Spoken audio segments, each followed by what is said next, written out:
You can ask, but I think, can my producer stand here? Yeah, I mean, for the end? Yeah, so you have to like ask some questions. Yeah, so.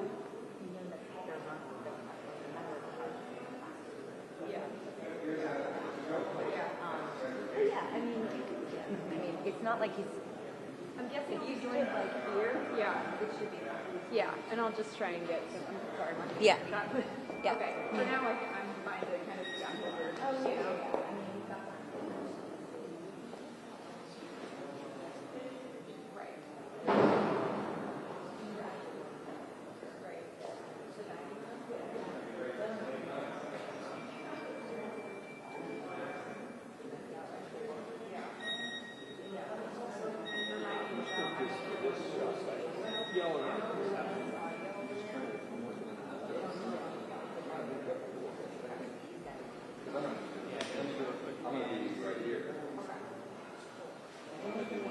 Yeah, plenty of room. We're good. So get plenty of room. Yeah.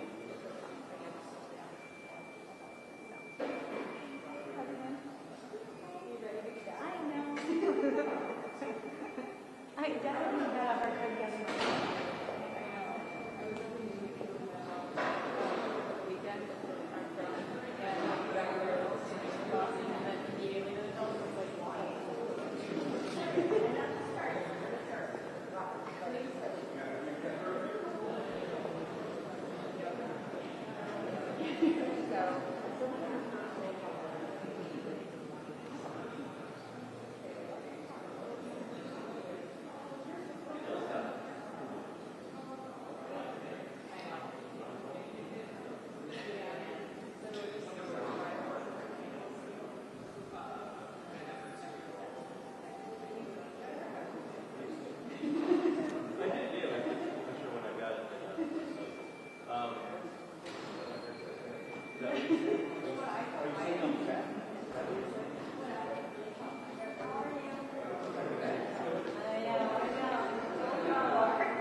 Hello?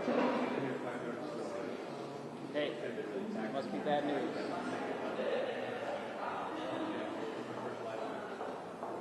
Oh, no. Oh, well, I have my live view. Fire it up. I'm just giving you a circuit, and I can do live view.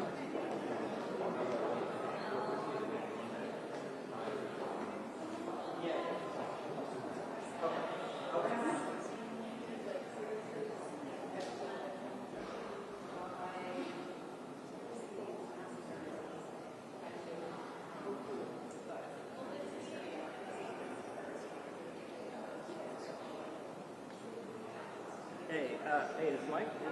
Sorry, I don't know where I got transferred. Who are these? Sent desk? Hey, so I was supposed to be doing something via fiber on all phones and something weird along the fiber line. Can I get a lighter, sir?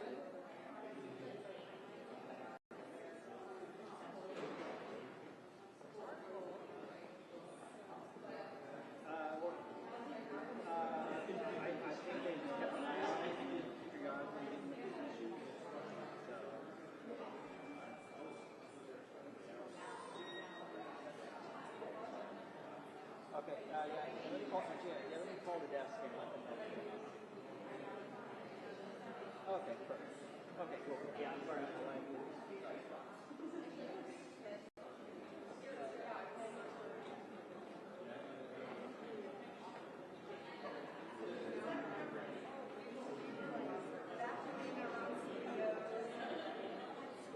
Hey, Mike.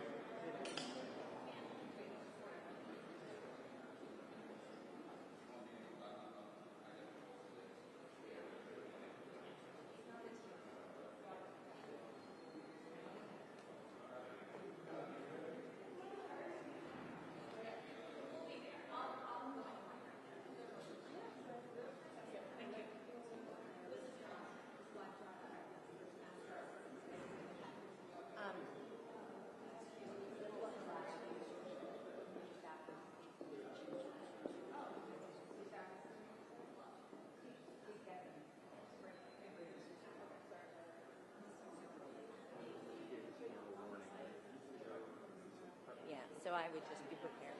Because they just went out on the plaza. I only know what the staffers look like. I don't know what the close house. But if it looks like a group of 13 and they're leading them. So maybe when they hit like that column, I'll pick Yeah, them no, up. as soon as they like start to get to the door, you can move the cameras over. We're okay to shoot all the way down there? Or just... Try to do like the flash. Okay, sounds good. Avoid the bad. Okay, you got it. Thank you. Thanks. Appreciate it, guys. No problem.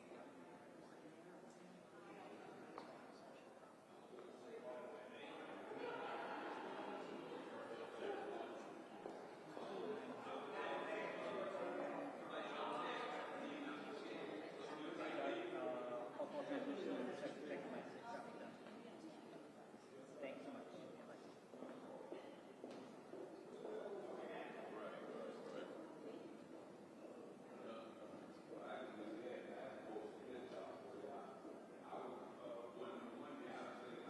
Hey, sorry, my guys came up on 914.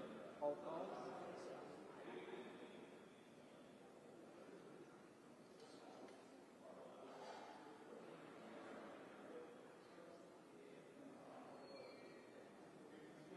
Yep, sounds good. Thanks, Evan.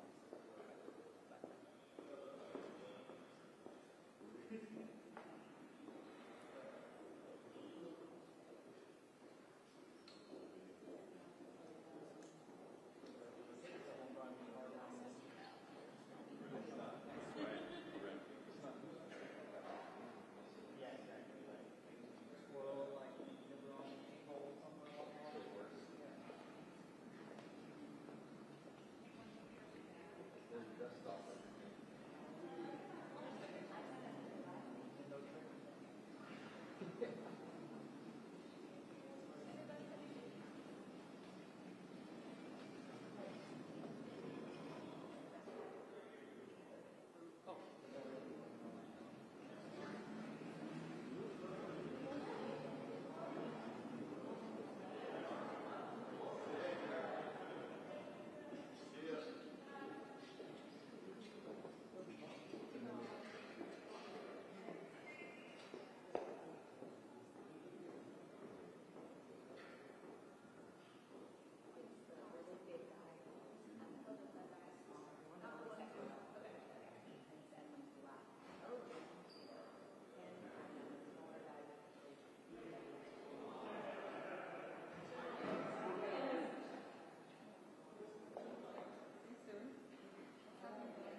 Hey, so it's Mike again. Paul Collins. So it's a live view pre-employed. Okay.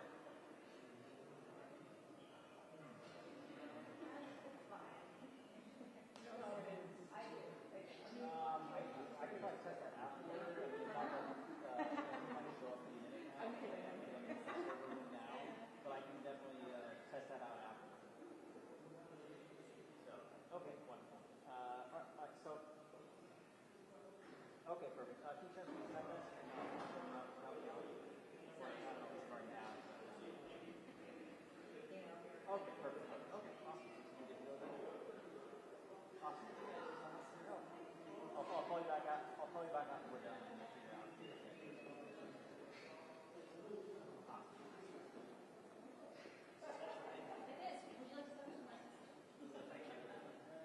Good to see you.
this when the time comes? Yeah, we've got plenty of time. Thank you. I will definitely make sure. Because nobody wants, like, No, nobody wants that. especially the members.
Pretty sure this is the group.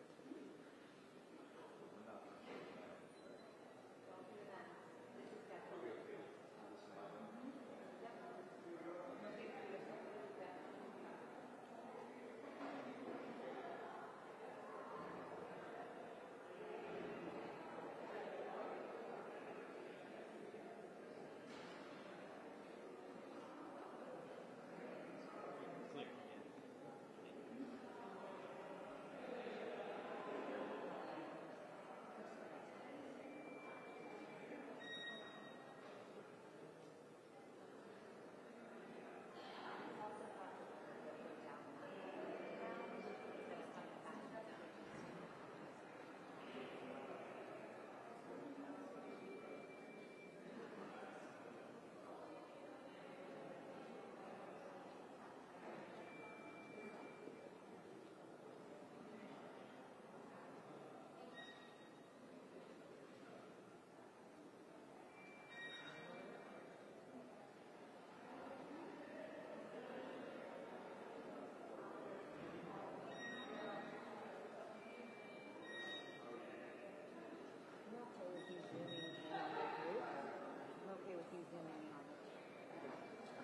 They're sort of beyond security.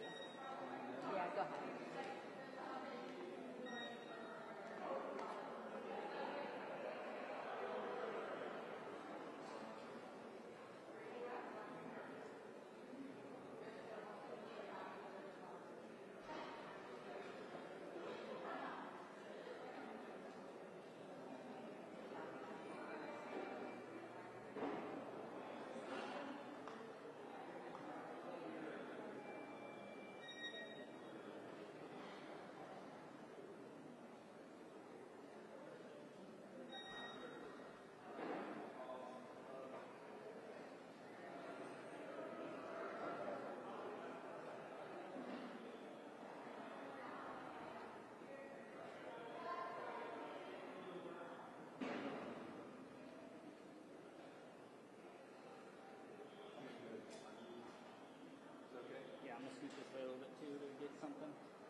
So you wouldn't have doing the changes with them?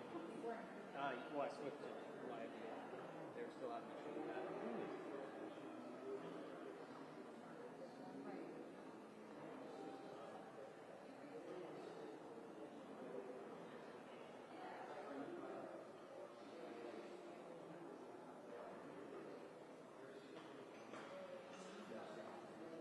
They walked down. They need to come down this hallway. Hard. Wait, so they came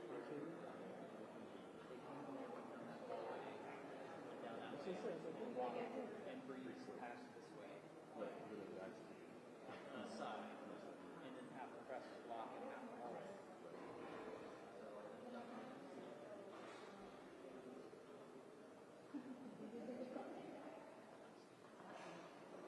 It's hard.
All the cool kids are down there.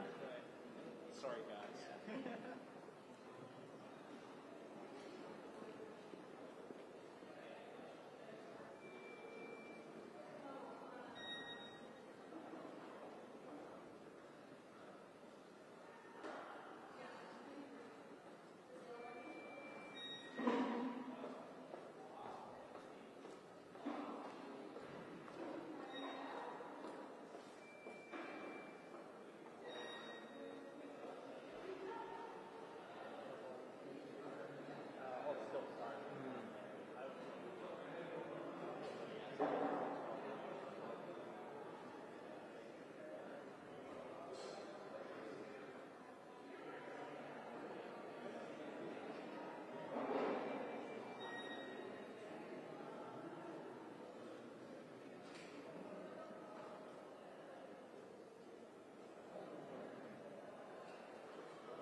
Hey, sorry, I just saw your cut.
That was.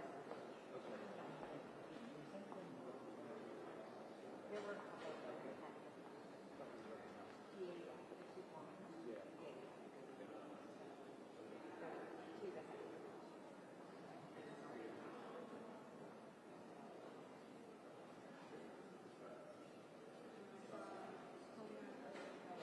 Yeah, there's like some members are. Yeah, head back down there. I'll be down there. I came up to see.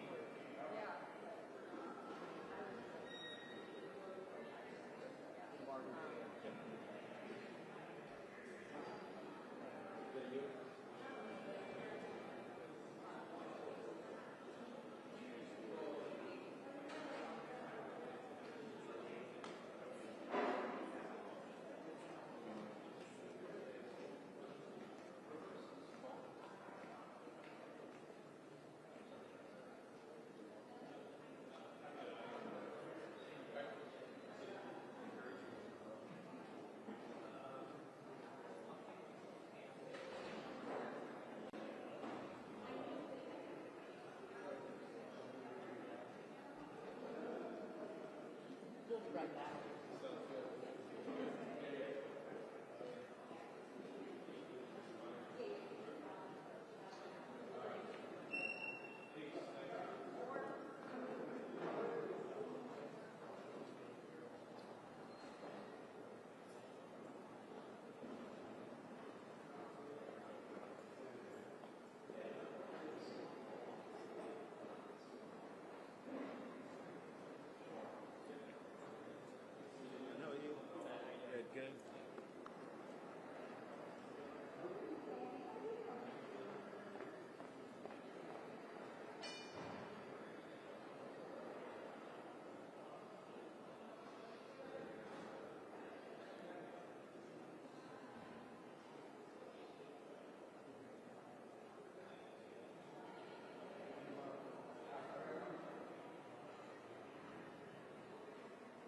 Hi, Kim. Hey, how are you?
These two bars are like meeting rooms and stuff.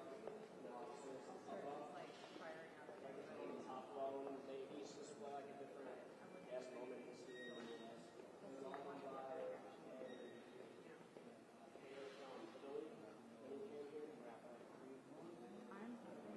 Constantino. No, not even. There's plenty of room for you in between.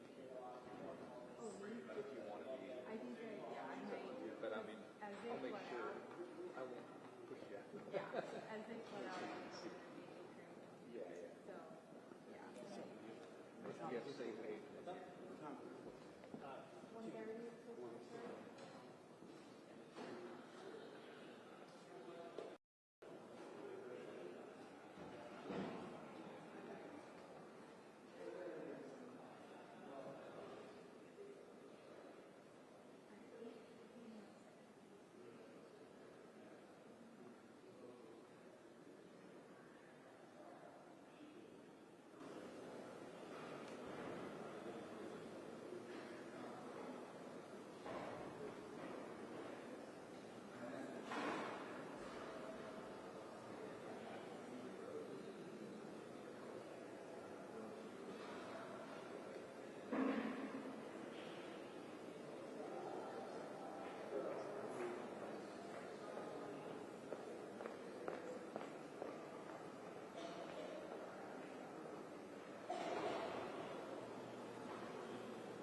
hey, Kim, say away.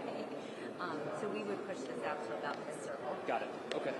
Great. Right I now just you've got, wasn't sure of that route, but yeah, it seems it's easy. they've got pool convenience rooms, so they're all 5 nets there, and then the nurses. You see that one? All 5 nets, one in your room, or there's, if you guys do decide.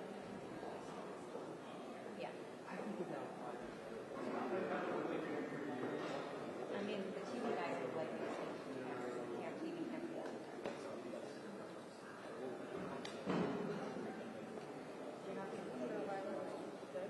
Yeah. I might, like, Yeah, a couple and I times can do before this. that, I might move around a little bit. Yeah, I would say, I'll definitely speak to them. yeah. And I can also,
actually, wait, so this is, all of the survivors got you. Wait, Thank you. Yep.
are you? All right.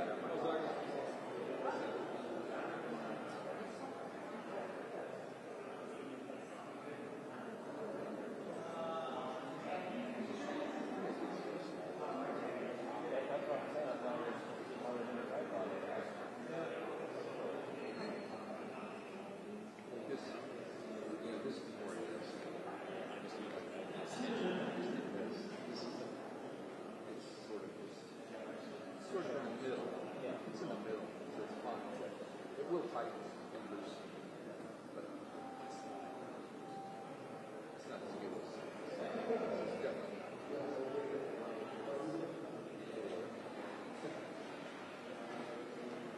This is perfect.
About to here, wide enough so that you can service directly send one person.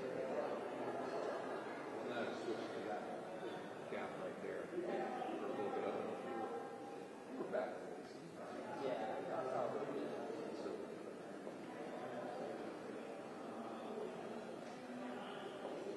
yeah, it was a killer. Go ahead. Oh, thank you.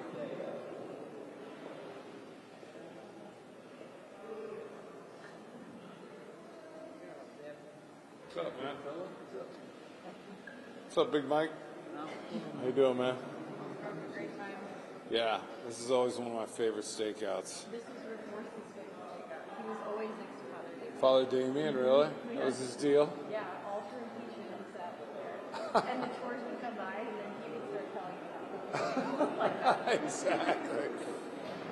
Yeah. 3 Catholic priests have statues. Yeah. Is Father Damien, Yeah. Inipro Sarah, Oh, right. and then the guy right at Will Rogers is Joliet, I think. What's his name? No, guy who discovered the Mississippi, Wisconsin. Yeah. What's his name? Priest statue. Yeah. Giving you a history lesson here. That's okay. Father, Father Damien. Marquette. Marquette. Yeah, I was thinking universities and I couldn't get, yeah.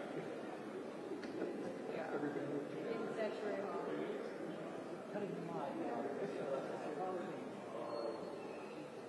Well, I'm on my way outside because it's a freak. You can hang meat in that room. It's freaking. It's not cold, but it's like anything. You're in there for like 8 or 9, well, not 8 or 9 hours, but 5 or 6 hours. It's cold. You get cold. Yeah. And you're just sitting there, That's what I tell people all the time. You fall out of your boat and southern Florida, and it's August and the temperature is 89-degree water temperature. You're in there 10 to 12 hours, you're going to die of hypothermia because your body temperature is 89 degrees. It's going to come down. Body starts to equalize, so that's what happens down there, man. I'm fine, but after a few hours, I gotta walk around. get some sun. I want to go outside. It's beautiful out. Is it? Yeah. It's another nice one. Finally. How long are you guys here? I think probably we'll wrap at 4. 4. Because the meeting started a little after 2. Who's meeting? Jeffrey Epstein. Oh. They're meeting with House Oversight. Go ahead. And so then we'll talk to them on the way out, just like what they heard. But it's been an hour. It started after 2, it's after 3. I'm guessing 4 by the time everyone's, Yeah.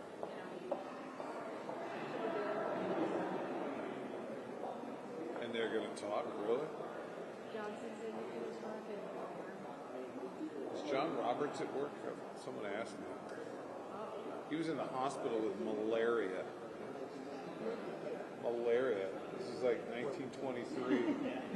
Yeah. How do you get malaria? Must have been on vacation, yeah. Get your shots. yeah, right? Yeah. All right. I'll see you guys in a few minutes. All right, see ya.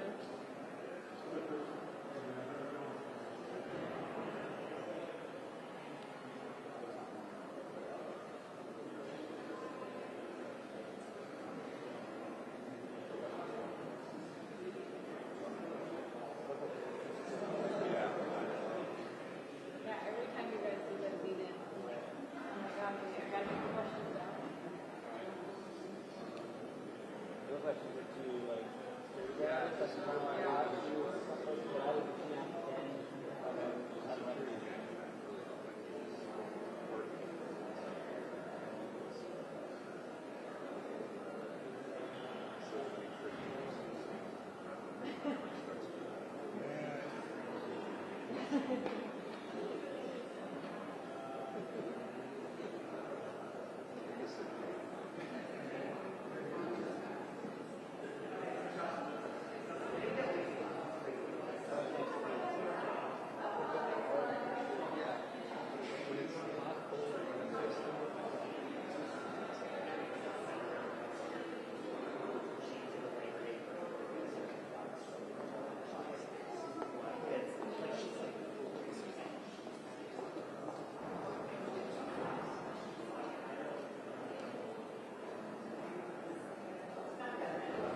Excuse me.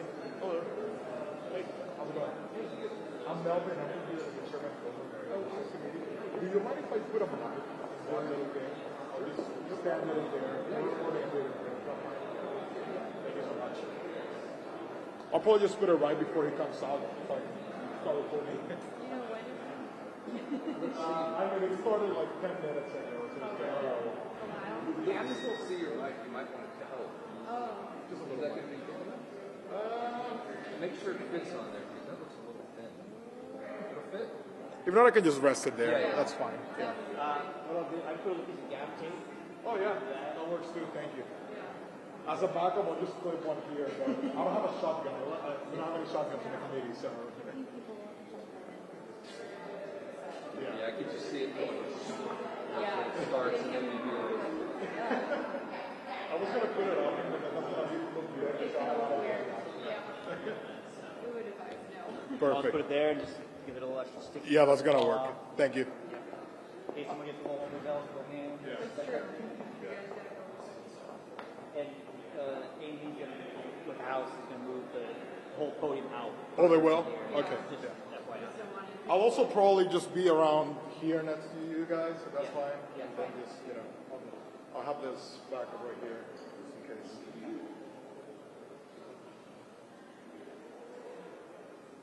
Anyways, man, you guys see me put the mic on.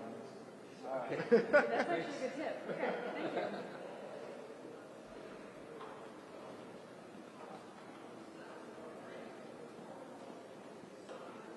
No sign of them yet. They already started Yeah. Really? That's what hearing started 10 minutes ago?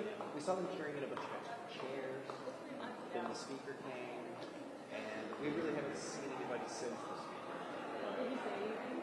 Huh? Did he talk to He him? said he was going to talk after. Okay, good. Yeah, Then he it's- said we'll talk to you guys when we're done. So, and my person at Bloomberg said that this may be, again, totally unreliable information. The idea that he might come out with them With the Googers?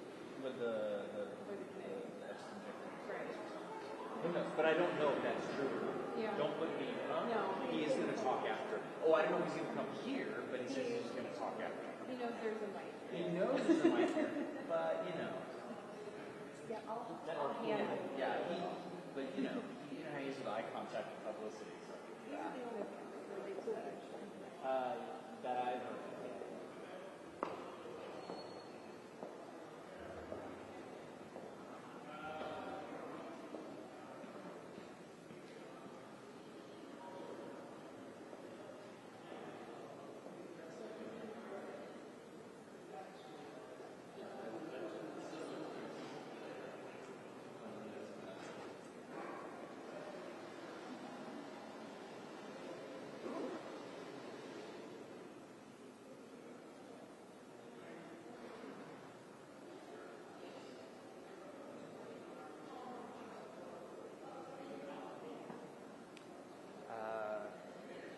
Likely there becomes some happening a little bit. Yeah. No, I was thinking about running down to the up room, in the basement, and trying to patch. They wanted to like test why this line isn't working. Oh. Cause I'm plugged in Dangler 4, line 4, and they wanted to just try. Is it like semi-framed up? Like if they popped out? Because if you want to just like, you don't have to get the pipes down there if you want to just frame it up. It's framed for like the hallway. Okay. I mean, you're not really long, right? No, well, we're sitting here. Yeah. Like, I know. We've been sitting here for another hour.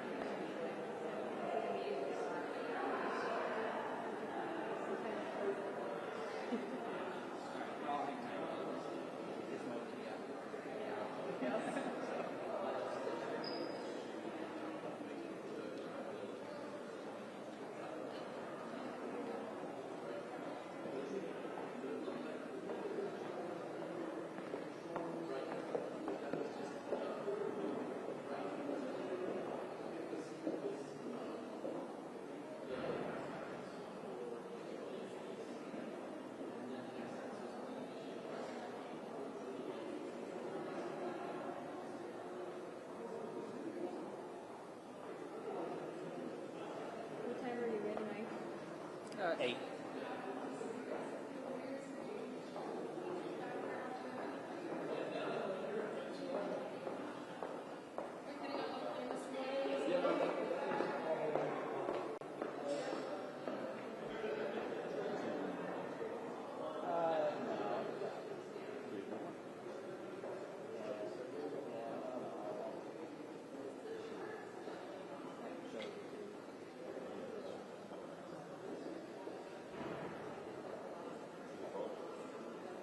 Not really.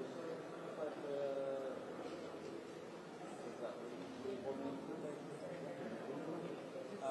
it's more the kind of cafeteria downstairs. It's like you go past the cafeteria and it's like beyond that all the way on the right. So I don't know what it smells like. 18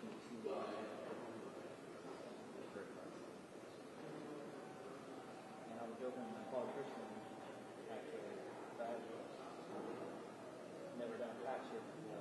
But they were like, I don't know how you guys do that yet. And then, yeah, we were over 3 years, and the first time I put a patch on the measures.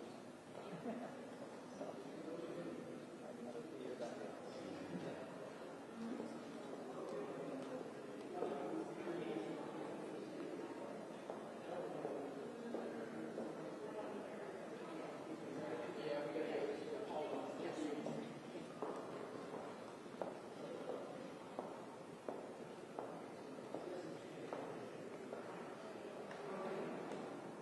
I'm just framing.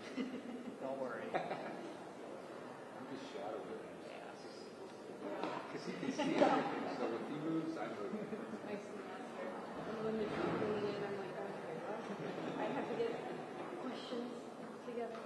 I'm surprised there's not more me here. I guess they're down there. But, There might be, it might come up. oh yeah, I'm guessing those down there. Yeah, I saw a couple of them. Enjoy your elbow now. I know, right? Hey, I'll take it. I mean, this is their week. Dressed like Father Daniel next time. Yeah, that's right. Put myself in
That's okay. That's okay.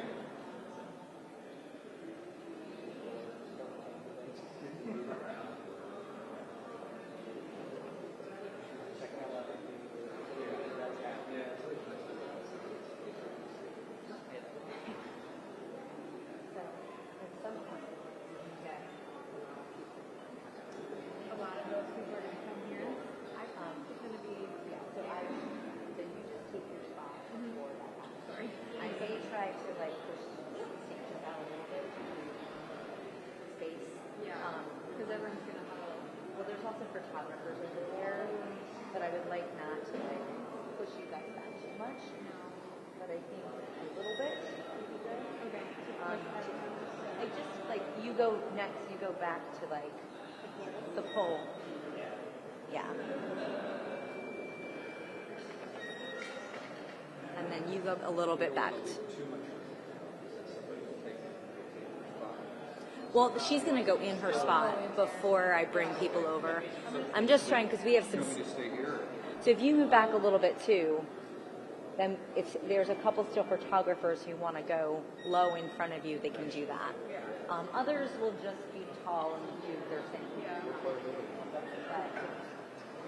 Will that podium move? Will Yeah. That's the trick, you know. I can use that in front of it. We should hear that. Block it. Like here. Oh, yeah. yeah, it was nice. And then again, this will come out further. So, but we're not going to do it quite yet. Hopefully we'll get enough guidance. So, yeah, so That'll be a quick.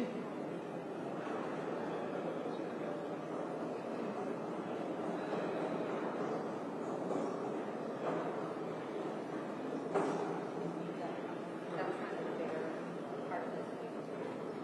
Also,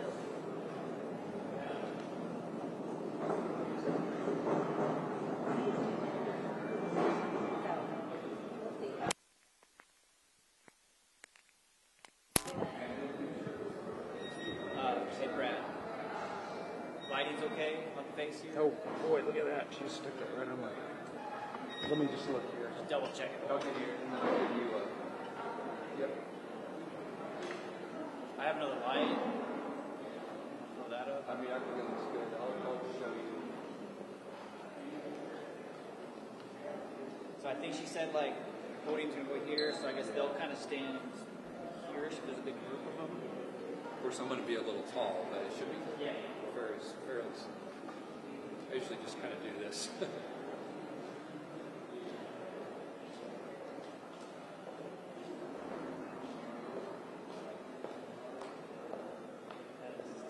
This way. Just checking the light. This way now. Yeah, as long as It's they got a good spread. bring it straight.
Got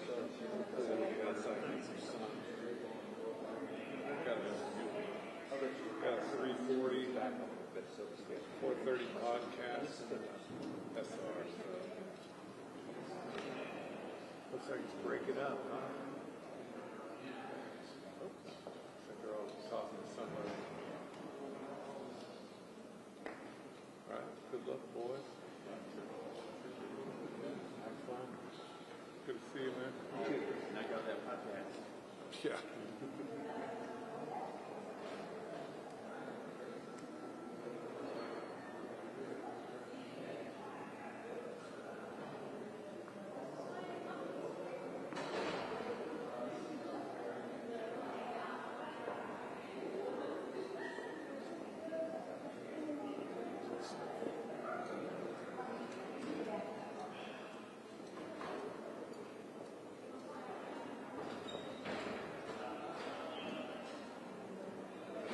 I know. I mean, I think she will.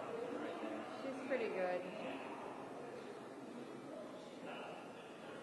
Okay, might be some movement here. As soon as you see somebody notable, Okay, somebody's leaving. I can't tell who.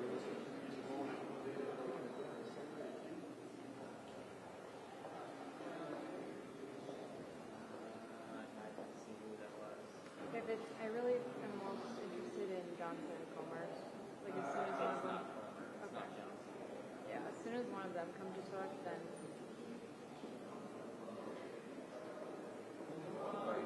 Oh, it's the Burkett. oh, Tim Burchett. Okay.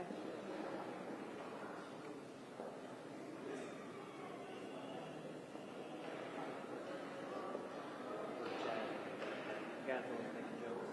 Yeah, Burchett from Tennessee.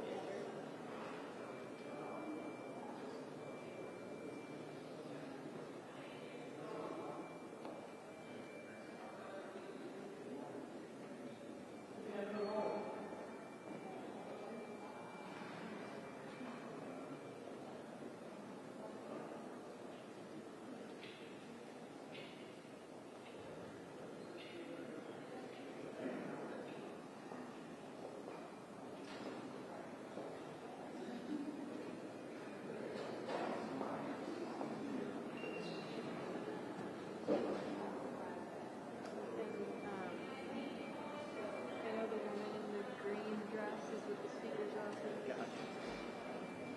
this, the small guy next to me is too. Yeah, someone said he's good too. Plus that one guy wants to put his mic down.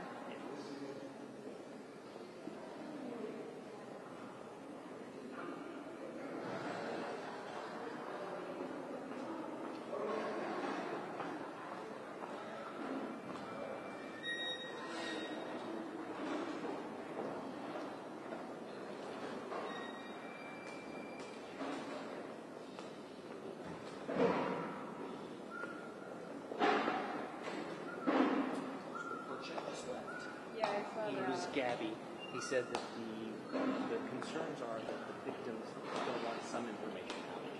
And they're trying to strike a balance between releasing as much as they can and respecting the victim's wishes. Okay. Speaker is going to here. So I'm going to join y'all here. Yeah. Somewhere. I could step right. How about right here? Is this all right? I'm out of your way there. Yep, good. All right. Just so you know, this is getting out live, right now. So I have a statement to all the people. Right here. I mean, if you want. Okay, well.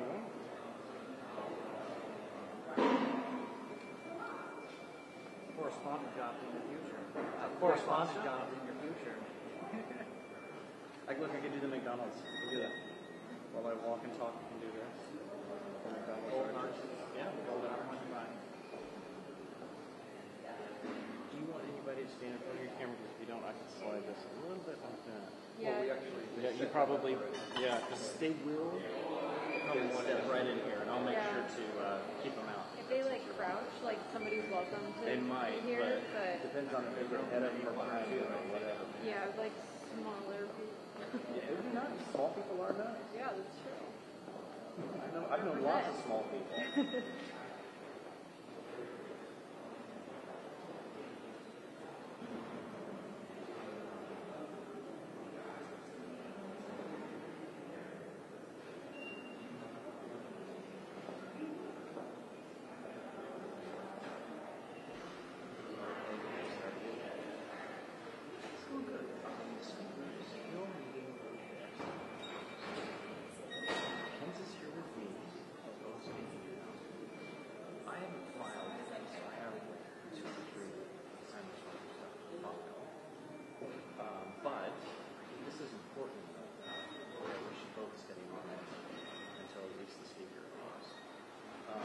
Question for you is, I don't think we should purely can't have this unless I think this is probably that's my guess. Only just but it's definitely what people are most interested in. And I think that people shouting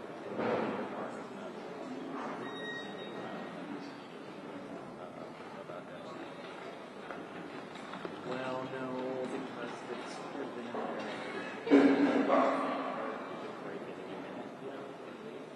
But he is.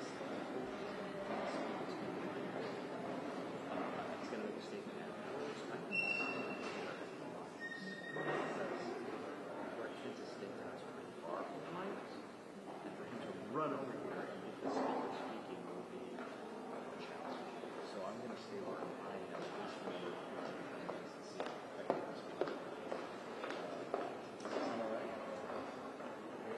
All right, so I'm going to stay here on the phone until we know what's going on here. We'll stay here, and then if there's time, we can go back to this one. All right, sounds good. Thank you. Bye-bye.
totally fine. Just let me, I don't want to knock anything, so just let me know when you're ready.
Cool.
It's about time with all that past experience that he has in Washington. Good news. He's looking for the kitchen exit.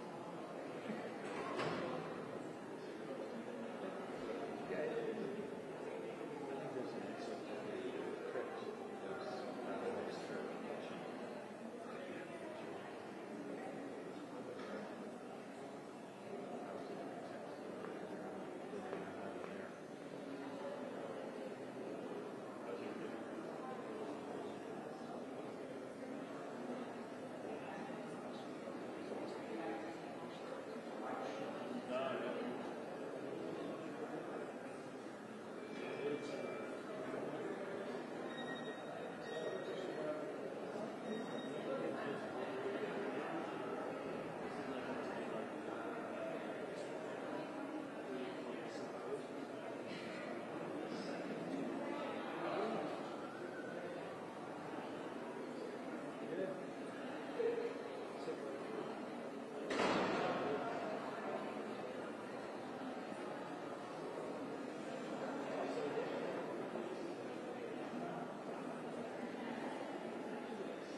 Where's the big camera from? Your pool. Right, but we have another camera around here. Because he's not speaking. I know. But when I initially was talking to his team, they were like, oh yeah, we might go up here. No, you're not. You're not.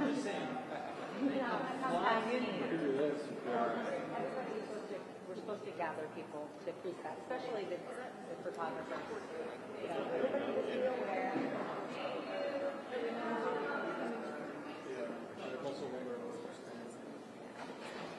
Was it 8 inches closer? 8 inches closer. Well, we don't want it to be like the cameras are shooting up their nose, guys. Right. That should be perfectly fine. I'm just saying I'm trying to help these guys. That far away, the periphery is going to get. Well, they're security-wise, they're letting people go like here. Trust me, it's been a whole conversation for hours. So we think right now we think it's maybe the sharing is together. Oh, great. Is that what you think?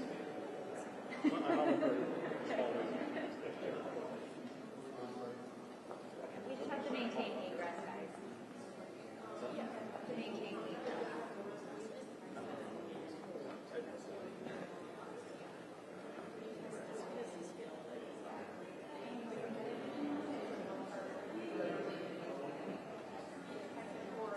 And again, if we can do one person per outlet instead of making it like 10 people from every outlet, that'd be great.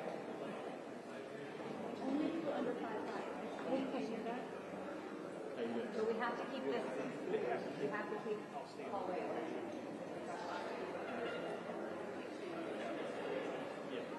I want to sit on this side. So I can shoot you. Okay, let's see. What's going on behind you? Say it like that.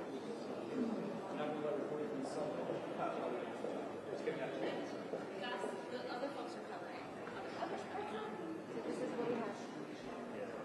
We want everybody to have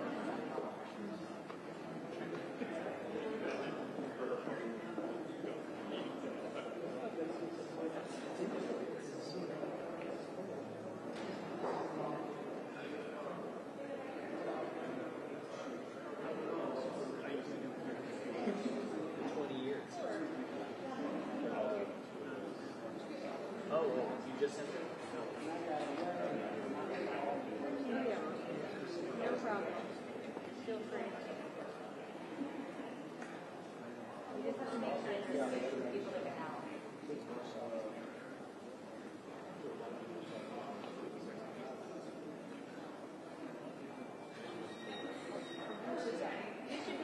you going this way or this way? Don't worry.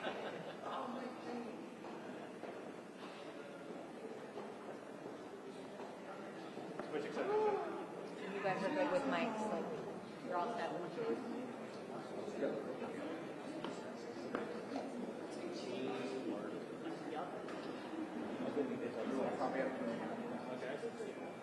You got to maintain egress. Right. Got to maintain egress. Oh, you're not. Then you're in the Yeah.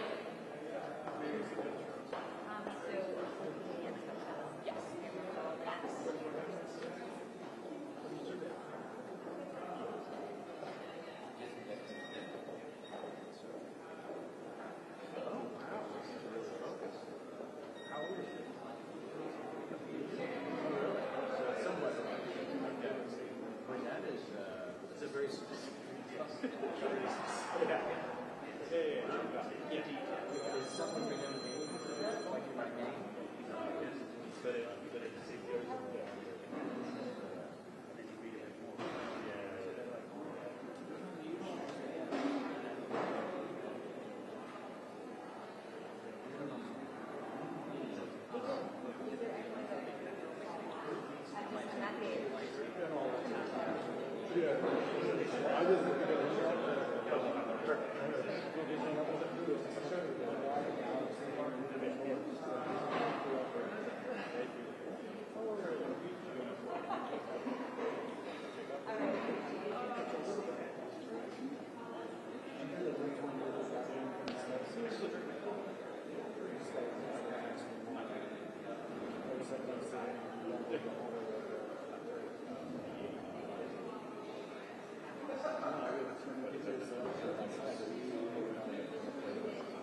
guys, just to, we keep blocking this, I don't know if we're going to move to one side, so please make sure there's a hole. Oh, yeah. This is all breaking. Okay. I just want to. Or, I mean, someone else is like, oh, too, the cake is stick. Yeah, I don't want to get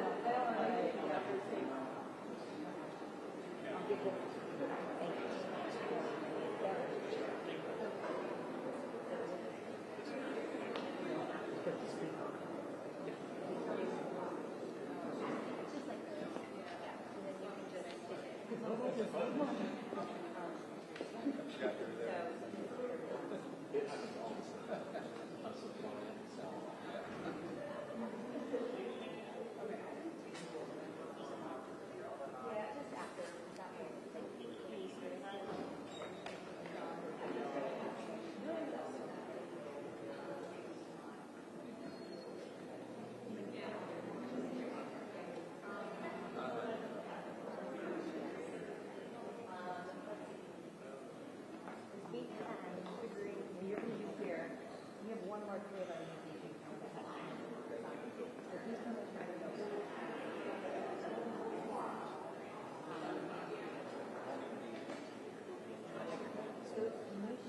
I can move this way, and then you can go there. Yeah. I can try and feel her. You move up a little bit. Yeah. Yeah. He's over. All right.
I have a small box, one like that big.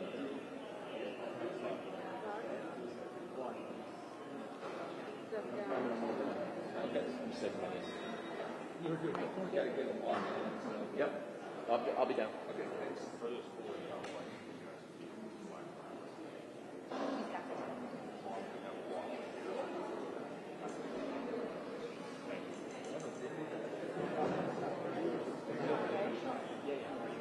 Yeah. Yes.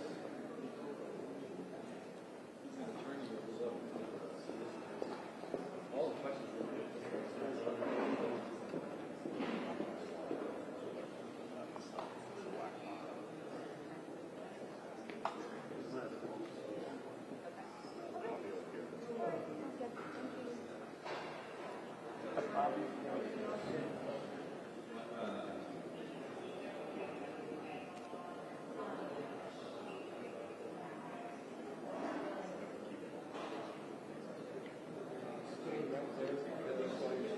Sure.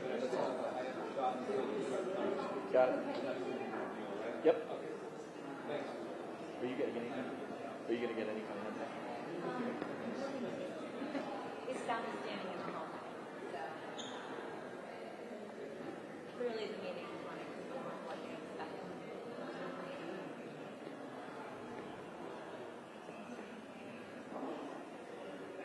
But we know when we see you. And Jonathan, you're going to go well. You're good where you are. I was good where I was. If And you then were my height, it wouldn't matter. the other video guy came and then left.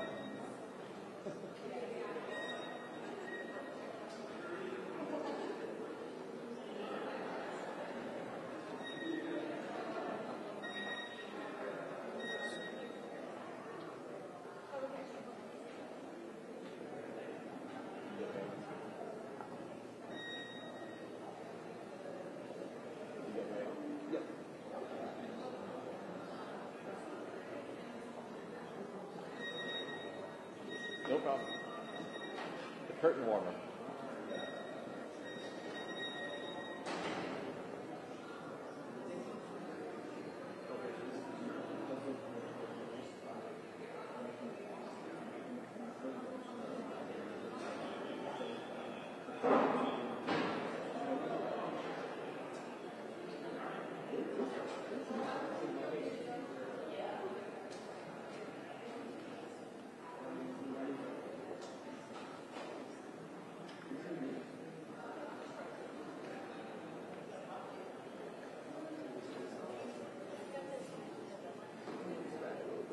Yeah, that's where my feet are going to go. That's perfect.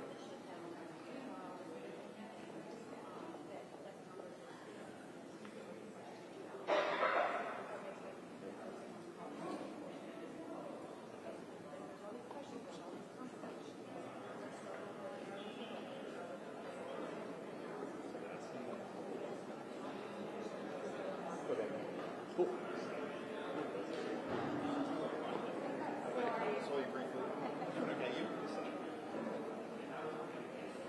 Yeah. Right. So mainly not supposed to put not helpful.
Trump. Not this. No, this is going on. Okay. We were just, do you want to open this? After London? Okay, then you should be able to come on here. Good job. No, believe it or not, we get asked. We've never done this before. I have to tell them. All the pictures. I knew Jonathan doubled up the sign that says Epstein Stakeout, so I don't remember. Yes, but you have to promise to show all of it at one time. It can't be cropped to just Epstein. That's true. I will not do that. Do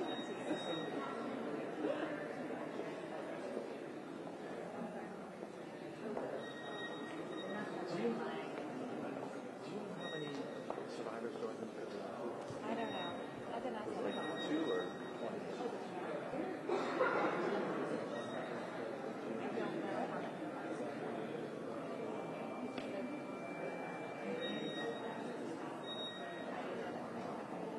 And we don't know if any of them.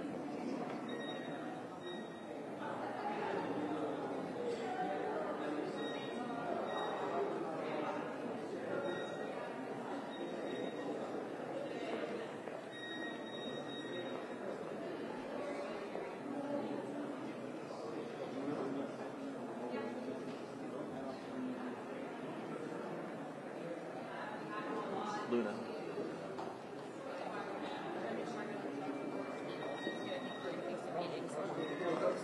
Yeah, sure. What was your takeaway from the meeting right now? The biggest thing that stands out to me is the victims themselves have stated that this is a lot bigger than I think anyone anticipated. We are obviously going to be requesting the SARS reports from Treasury and also following up on that.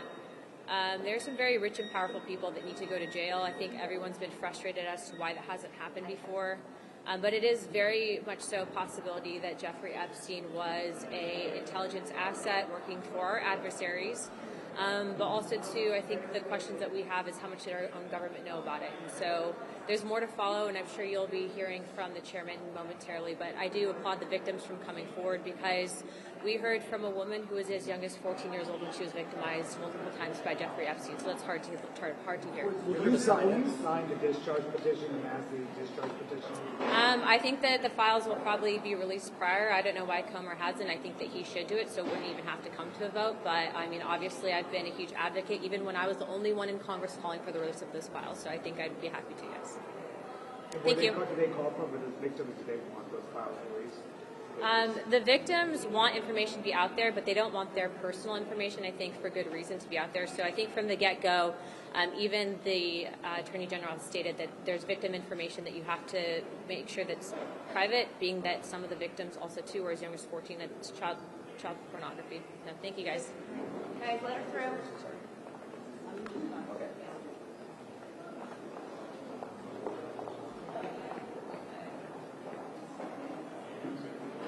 Everybody could go back to this side, please. It's better than all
I might have to go for it.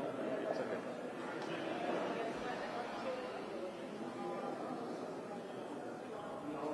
I don't imagine there are spots set for a rally. It's just going to be free flowing. That's fine.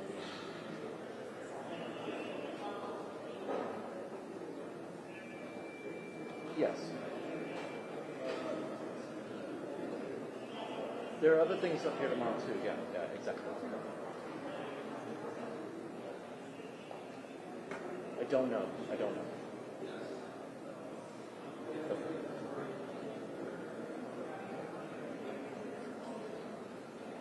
Okay.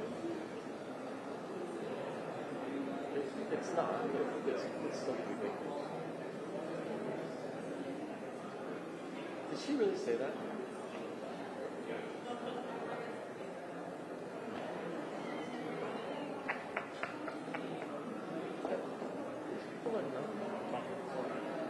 Okay.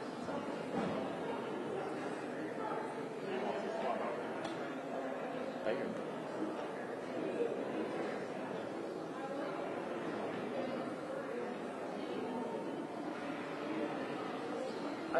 I wouldn't play around with that.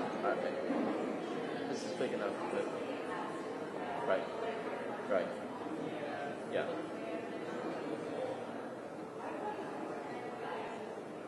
Yeah, I'd say put somebody on everything and wherever you want. But give everybody a primary. If there are 3 events happening at 10 a.m. essentially, 9:30, 10:30, give 1 each. And when we have the ability to double up, we double up.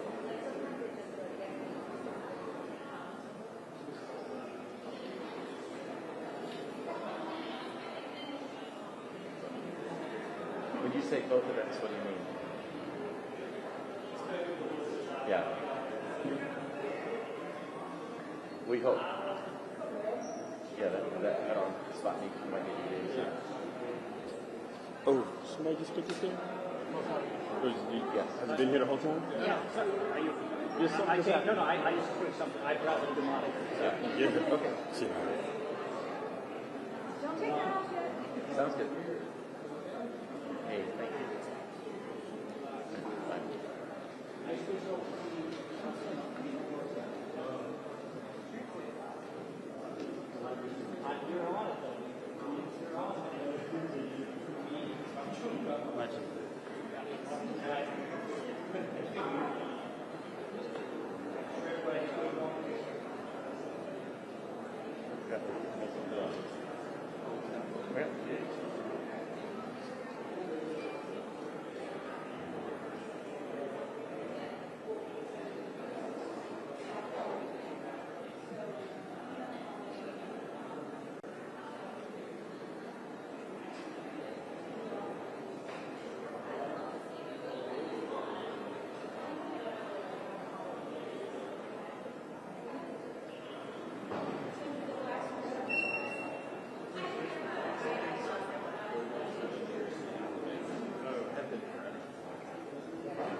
Graham, that was a nice shot of that the restaurant.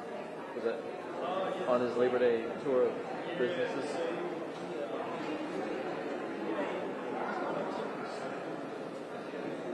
I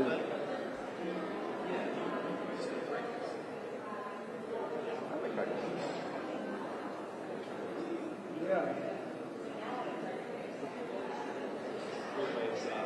By the way.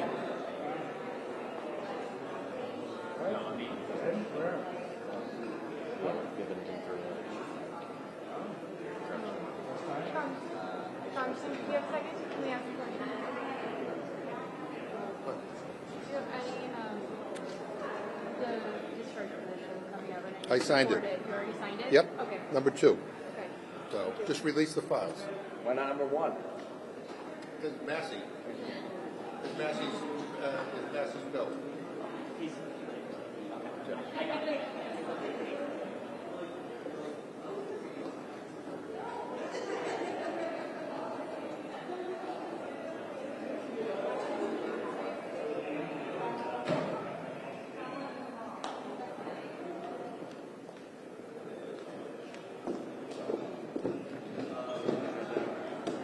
photographers just came around the corner to look at us. Might be. I think the photographers in the hallway were told to.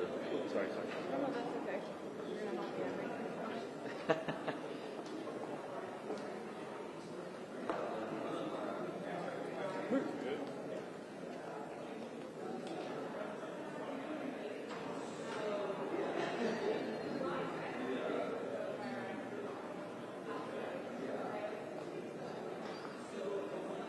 Everybody else got excited about the government. I took the wrong shoes. I have sneakers on, but I am like really not comfortable. I do have rubber soles, but I didn't. It's a big mistake.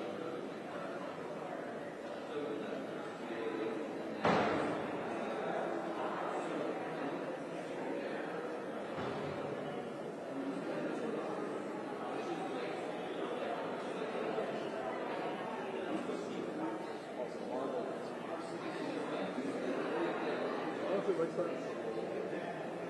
Has to be studied. Sign out and then.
Oh. Goodbye. So, thank you. Thanks for introducing me.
Not a lot.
What do you think, Francis?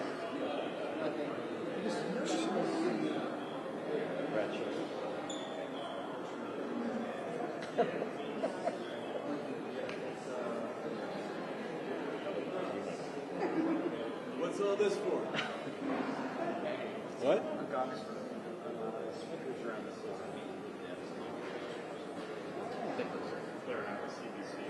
You're probably welcome to join. Jump on the supply house. It's in the dining room.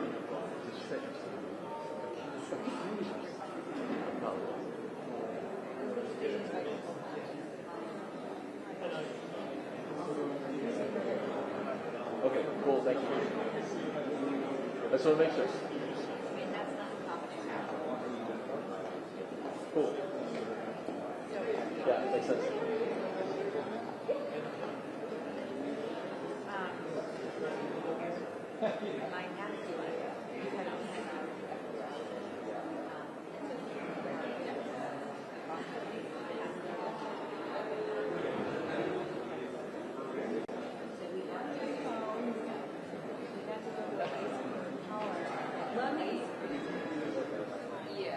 Yeah, because they're going to be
Started to watch the first episode. Slick. They must have to go back and find all this video. Actually, there is some video there, but it's also like very heavy on well, it isn't an enough project. Used to watch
I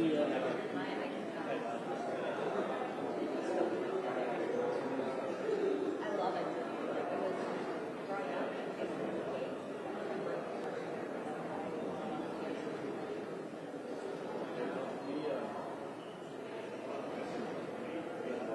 Oh, is that right? You must work out.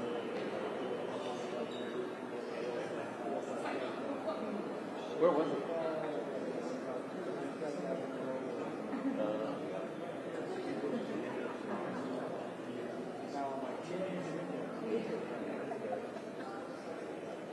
Yeah, there are like 3 or 4 places on there.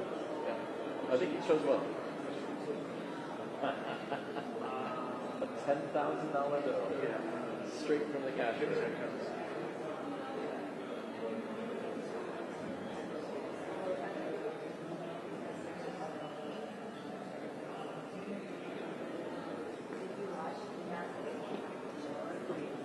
Those credit cards don't have the numbers on the front.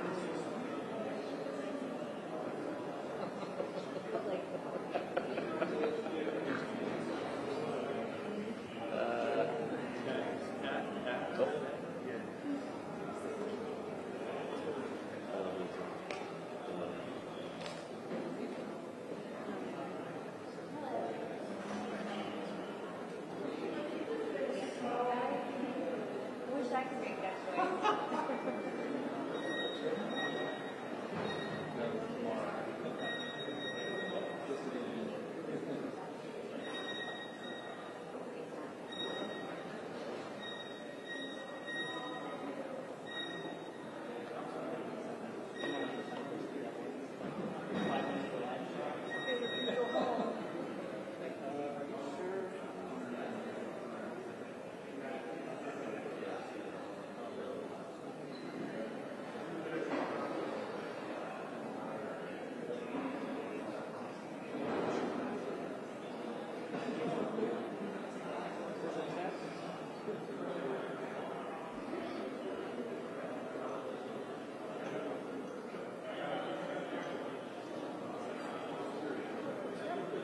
What do you want to bet there on the first one?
not much.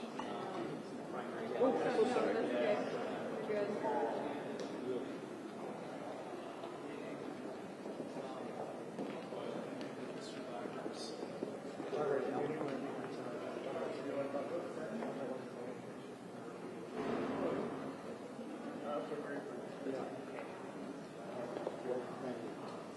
What did you learn in that?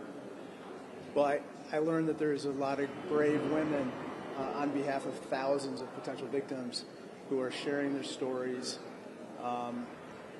and that whatever we do, we have to remember these victims, and that we obviously do justice by them at the same time that we hold people accountable, and that we prevent this from ever happening again. Do they want the files released publicly?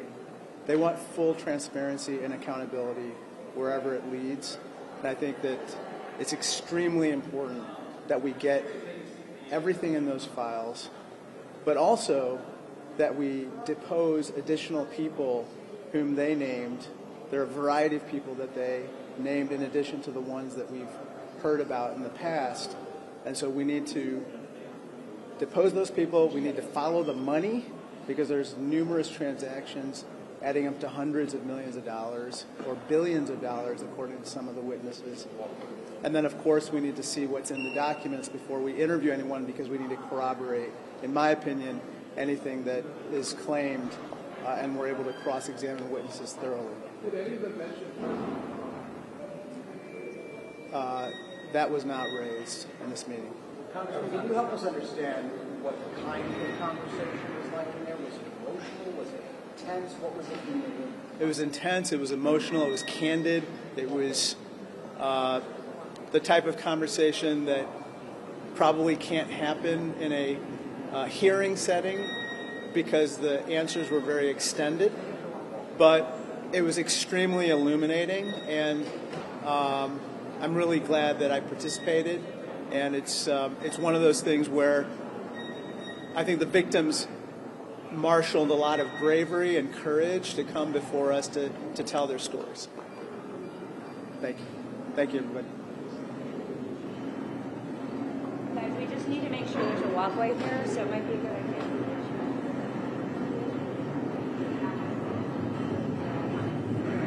Yeah, of course.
Okay, that side of the call.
you know how soon we are getting started? Moving target at this point. They shouldn't be. Are the victims families still there? Are they coming out? I don't believe they're coming out because it's a closed or private meeting and they're going to be anonymous. So I don't anticipate that any of them are going to. We have to keep this dialogue with you guys.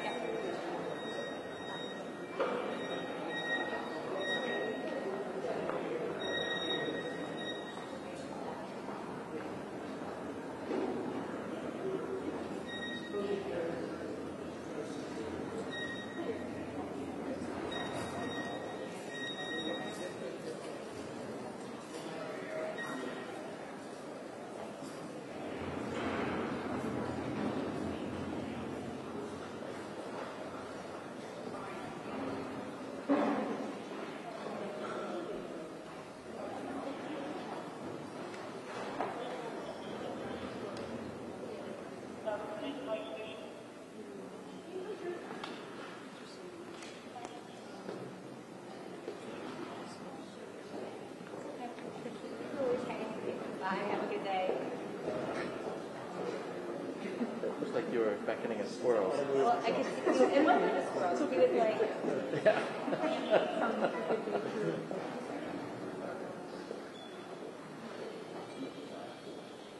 We're wrapping, and we're wrapping.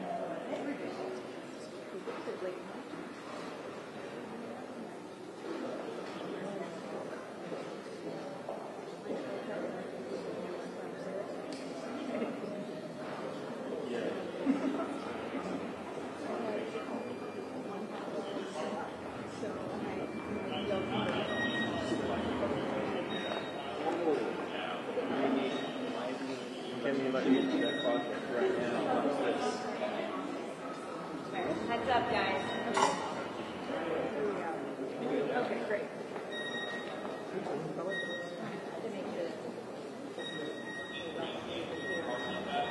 Thank you.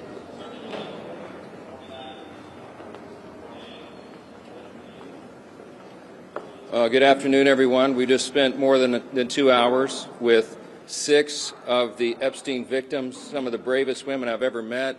They're very courageous. They shared their stories. Some of the ladies have shared these stories publicly before, but at least 2 of the women had never told their stories before, one for the very first time in the room. And so there were tears in the room. There was outrage. It was both, I would describe it as heartbreaking and infuriating that justice has been delayed so long.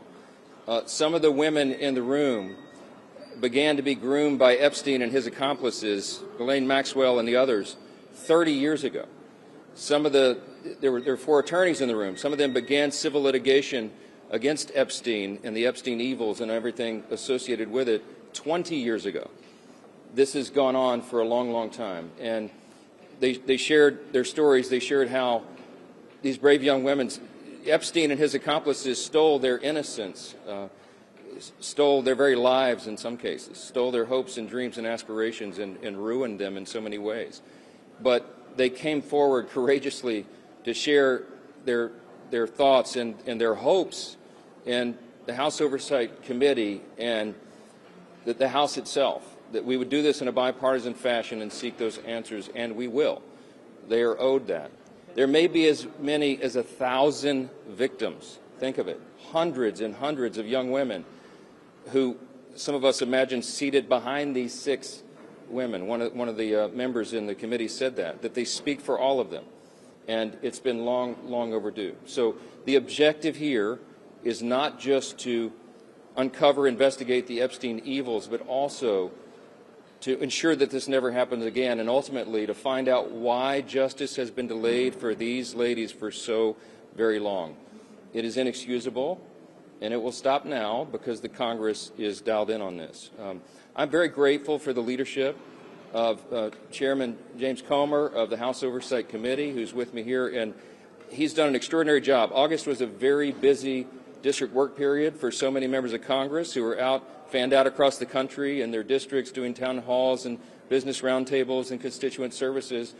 But our House Oversight Committee was working all along on their subpoenas. And I'll let him recount for you some of the great work that has already been done. But 34,000 Epstein documents have already been collected. We will not stop there. This is the beginning and not the end, and they are going through very carefully because we have two ultimate objectives here. We want to bring justice to every single person who is involved in the Epstein evils or the cover-up thereof, but we also want to be equally certain that we protect the innocent victims. Many of these young women, some of them are now middle-aged women, have never come forward. We do not want their names or identities to be uncovered carelessly or intentionally in any way. And so the House Oversight Committee, in a bipartisan fashion, is combing through these documents to ensure that we redact only the information related to the innocent victims themselves. We cannot be involved in subjecting them to any more harm. With that, I want to yield to our very able and very busy chairman for all the great work he's been doing, Jamie Comer. Well, thank you, Mr. Speaker. I'll just give a quick update. I think everyone knows who all we've subpoenaed thus far in the initial batch.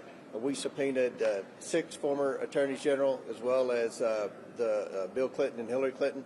We've expanded that to Alex Acosta. Acosta's coming in, I believe, September the 19th, 16th or 19th. We've got that date down.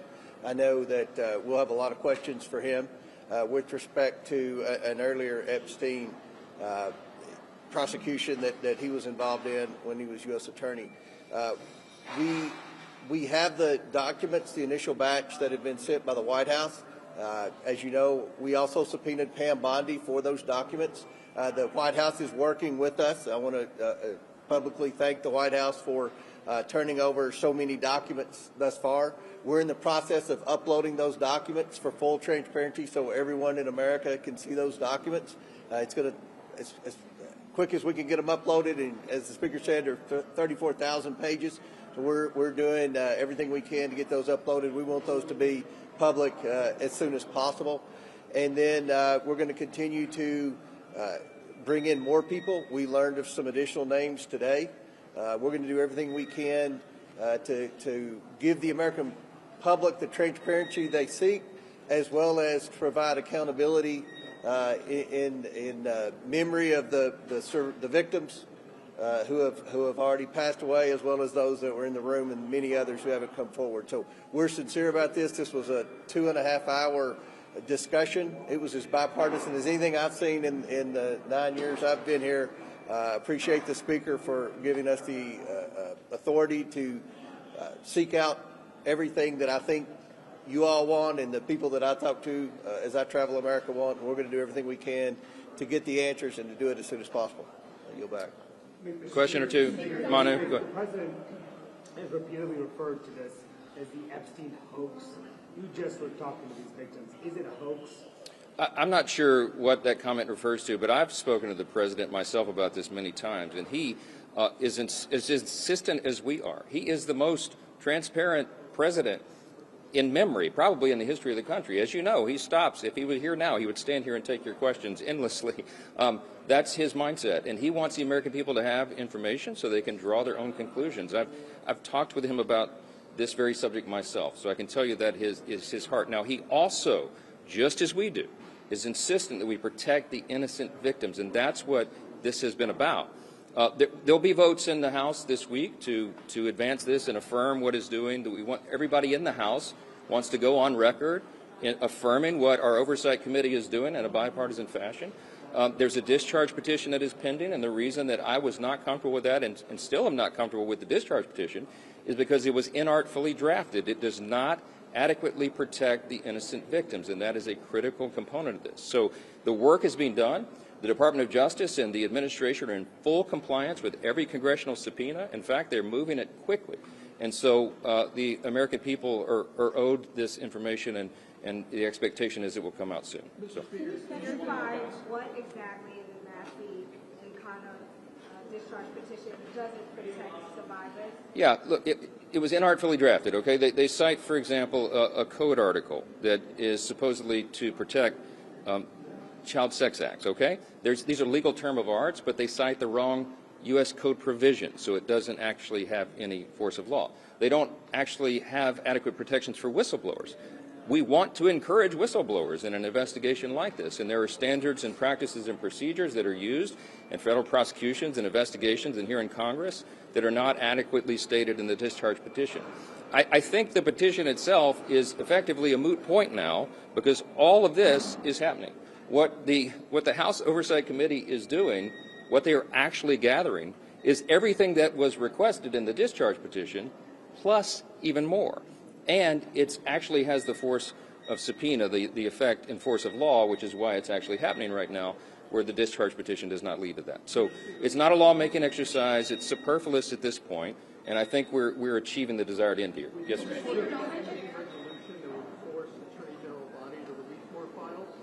Well, we have a subpoena which must be supplied, must be enforced, and that does have the effect of law. So it's even more effective than a vote on the floor. I mean, we have subpoena authority, and it is being used aggressively here. And we promised to those victims that we would continue that. They are heartened, I think, by the attention that has been given in this Congress that has not been there for many years, obviously. And I would say this, and I don't want to overstate it, my friend Jamie Comer, but I would say Republicans and Democrats in the room were dumbfounded at some points about why some of this has not been disclosed further and in greater detail. And you have the right people on it now, and we're on it. It's overdue. Go ahead. Sorry. And I also want to add, we've subpoenaed the estate, the Epstein estate, for everything too. So we're pushing forward. When I say that the oversight, yes, the intention is to get them out for public release. And when I say that the Oversight Committee's work goes further than the discharge petition, that's a great example. The discharge petition doesn't mention subpoena or gathering information or documents from the Epstein estate. So there are other things that this committee, with its expertise and all of its lawyers and all the work, will be able to gather that wasn't even anticipated in this other pending measure. So, there are some that you want to government shutdown before we split the plan. Oh, you want to talk about that now? Okay. Look, we're working through the appropriations process. We have been in good faith. As you know, we passed a few of these bills off the floor already, and the Senate has done some work. They passed a few and a little minibus. We've got to get these two chambers together. Of course, we have the end of the fiscal year comes up, the end of this month, and no one desires a government shutdown. So we'll be working in earnest over the next few days and next couple of weeks to ensure that doesn't happen. Stay tuned for the details. As you know, everyone was out on the district work period, and now they've all just gathered, and so there'll be a tsunami of activity here for the next we'll have some sleepless nights wrapping it all up and getting it done. But I'm very optimistic we can avoid a shutdown, and it's going to require leaders on both sides of the aisle to come together and do that. And I'm certainly hopeful that we can and do it in a responsible manner. But Mr. Speaker, there are some in your own party, Thomas Massey is one of them, who have said that by delaying a vote, resisting a floor vote on the Epstein documents, that you are protecting the president. What do you say to that? Well, I think that's obvious nonsense. We are demonstrating here that this is being done, but I'm going to emphasize again, it has to be done in the right way.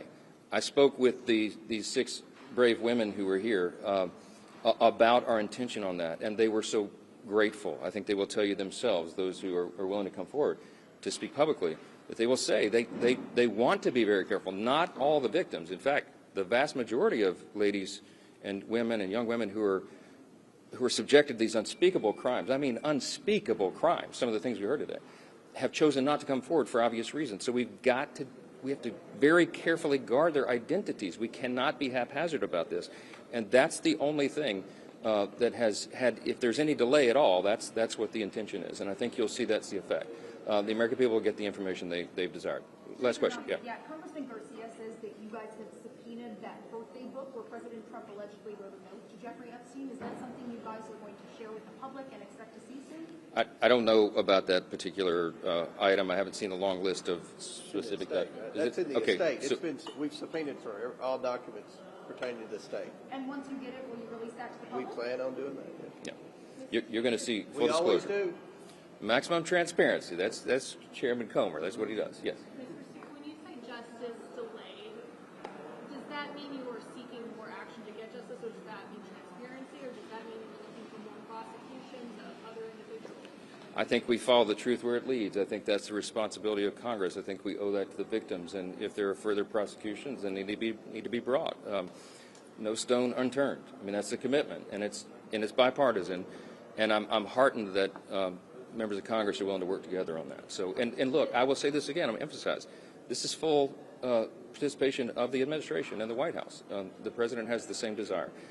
so long as we're protecting the innocent victims. So there'll be a lot more on this in the coming days. So thank you all for the time. We appreciate it. Yeah. Mr. Coleman, do you have a better timeline on releasing?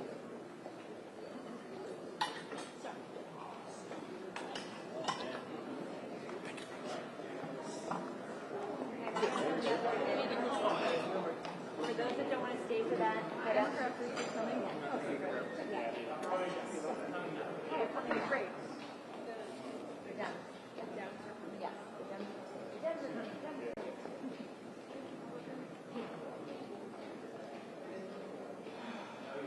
We just have to make sure to keep the hallway open.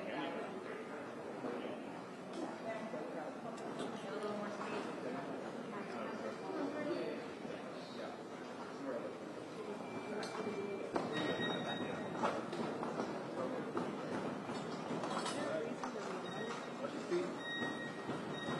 We don't usually put them behind screens unless it's a head of state. This isn't a head of state.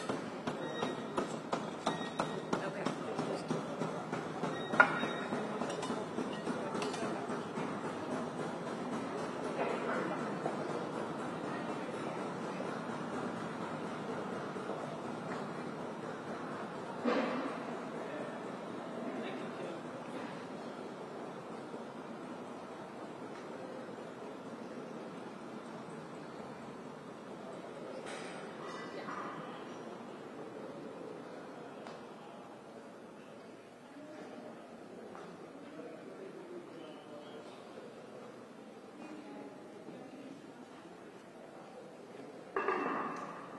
There's something with some operation on the mic.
We're going to go ahead and start. I'm Robert Garcia, the ranking member on the Oversight Committee, and we're here with, of course, the other Democrats that, of course, are on this committee. But most importantly, for the last couple of hours, we've been hearing directly from the victims who have suffered incredible, horrific abuse by Jeffrey Epstein, by Ghislaine Maxwell, and many others who have been involved in these horrific crimes. I will say, and I know I speak on behalf of all of us, that the courage that these women showed today has motivated us so much more to seek justice, accountability, and transparency.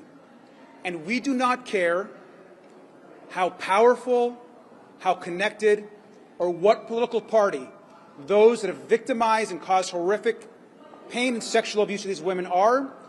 We will seek justice. I want to just start. We have a few folks who are going to say some remarks. I want to start with Ayanna Pressley. Congresswoman, of course, has been a great leader on this. We'll share from a few folks, and I will wrap it up and answer any questions at that time. I want to add before we start that much of the conversation that we had is also confidential, and it's our job to protect the privacy of the women on what they've said, and there are numerous conversations that will be happening in the days ahead. So, Congresswoman. Thank you, Ranking Member Garcia. What we heard here today was harrowing, and it is proof of what has been an institutional, systemic betrayal for decades. These women now who were preyed upon, groomed, exploited, violated from as young as 13 years old, their bodies violated, their minds manipulated, and their dreams denied. Aspiring artists, lawyers, actors, people who had big dreams. And those dreams have been dashed and denied because of the shame they carry, because of the trauma they carry. It is a lifetime sentence. Jeffrey Epstein is dead, but his hurt and his harm is alive and well in the daily experiences of these survivors. Maxwell is incarcerated, but it is these survivors, these victims, who are still very much in jail. And they are deserving of transparency, of accountability, and of healing. We are where we are today because of the leadership of Ranking Member Garcia and our Ranking Member on the subcommittee for law enforcement, Summer Lee, enforcing that vote for a subpoena, because in order for us to hold powerful abusers to account who participated actively in a predator, pedophile, Ponzi scheme meant to feed on the daily perversions of a rich and powerful man and his enablers and those who were his co-conspirators, we want to center the victims and the survivors, not shield the powerful, the wealthy, and the well-connected. So we forced a vote for a subpoena in a hearing that was on child trafficking to point out the hypocrisy. Then I led calls for a hearing in the Committee on Oversight centering the victims. And my colleagues joined with me in that.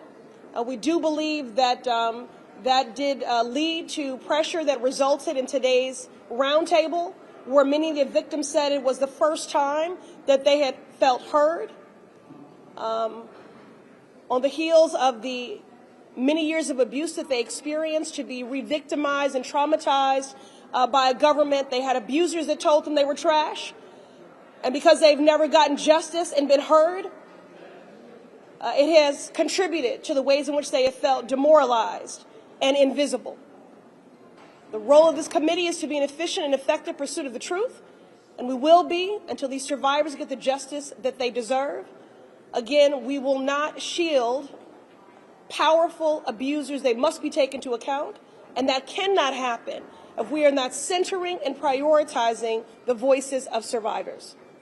And now I'll turn it over to my colleague and dear friend, Congresswoman Simon from California, who has worked for many years with survivors of trafficking. Good afternoon, everyone. Latifah Simon from California's 12th District. Today we had the honor of listening to extremely brave women who talked about the ongoing rape and sexual exploitation that they endured by the rich and the powerful. And for 3 decades, their voices have been ignored. These are young women who have been on record telling their stories, and yet justice has been denied. Justice has been denied to the young woman who talked about being groomed to go over Jeffrey Epstein's home where she was raped. Children leaving high school to be raped and left to go home alone to then go to school the next day. One of the things that I will tell you, the brave and courageous women today, what they did with both Republicans and Democrats. They sat before us at a round table and gave us their souls, believing that maybe this time they would get justice. Maybe this time they would be seen as children, not adultified by men who ravish their bodies. Maybe then they thought today, if they testified in front of this hearing, that we, as members of Congress, would not only lift up their stories and seek justice, that we would hear the truth and the life of girls and young people all over this country who are continuously bought and sold, who never seek justice. Because they too, like these women, fear retribution. If we are worth our names on our letterhead, we will not only seek justice and get answers, we will work to protect these women. We will work to ensure that every individual, every adult that had anything to do with their trafficking, their rape, that they are held to account. For over 30 years, I have worked with young women who have been moved through the trafficking channels of this country, and we rarely see them getting justice. Today, hopefully, will be a new day. Oversight Dems, we are working extremely hard with our colleagues, and we are so proud of our leadership. Now we have to move on, get answers, provide protection and support for these women so that more folks come forward, and that the United States is looked upon, hopefully, as a country that protects children, that protects young women, that ensures that if you hurt one of our children, you will absolutely be held to the maximum levels of accountability. Thank you all. I would like to actually introduce my colleague, Summer Lee, who you heard before is the ranking member of the subcommittee, Oversight Dems, representing, of course, Oversight Dems in the subcommittee for law enforcement. Ms. Lee. Thank you all so much. About a month ago, we were through the Oversight Committee subcommittee on federal law enforcement. Me and alongside our colleagues on that committee were able to force a vote to pass a motion to subpoena the Department of Justice to release all of the files associated with the Epstein case, of course, unredacted and complete. We know that since then we've seen a small trickle in of papers and files that, of course, revealed very little new, but was again another attempt to obstruct justice, to distract from what we are here to do, and to keep, of course, prolong this out. But what we saw today in listening to these incredibly brave women who were once young girls, who were victimized repeatedly and have been repeatedly victimized since then because of profound levels of injustice, profound levels of failure, systemic failure at every single level. They are here to remind us that the reason why we passed this motion, the reason why we had, even if it was just a little bipartisan support at the time, was because our reason for being here is to make sure that whether it is the government of the United States or princes or elected officials from other countries or wealthy billionaires, that no one should be above the law. That if we are going to be a country of laws, that they must be equal, applied to every single person, but that also we have a responsibility to restore these victims. It was the government itself that failed these women. It's the government itself right now that is keeping them from the justice, from the healing, and from the peace that they need and that they deserve. We are here not to add on to the sensationalism of a case that has received global news and global attention, but to recenter that at the heart of this are human beings. At the heart of this are women, girls, now generations of girls beneath them.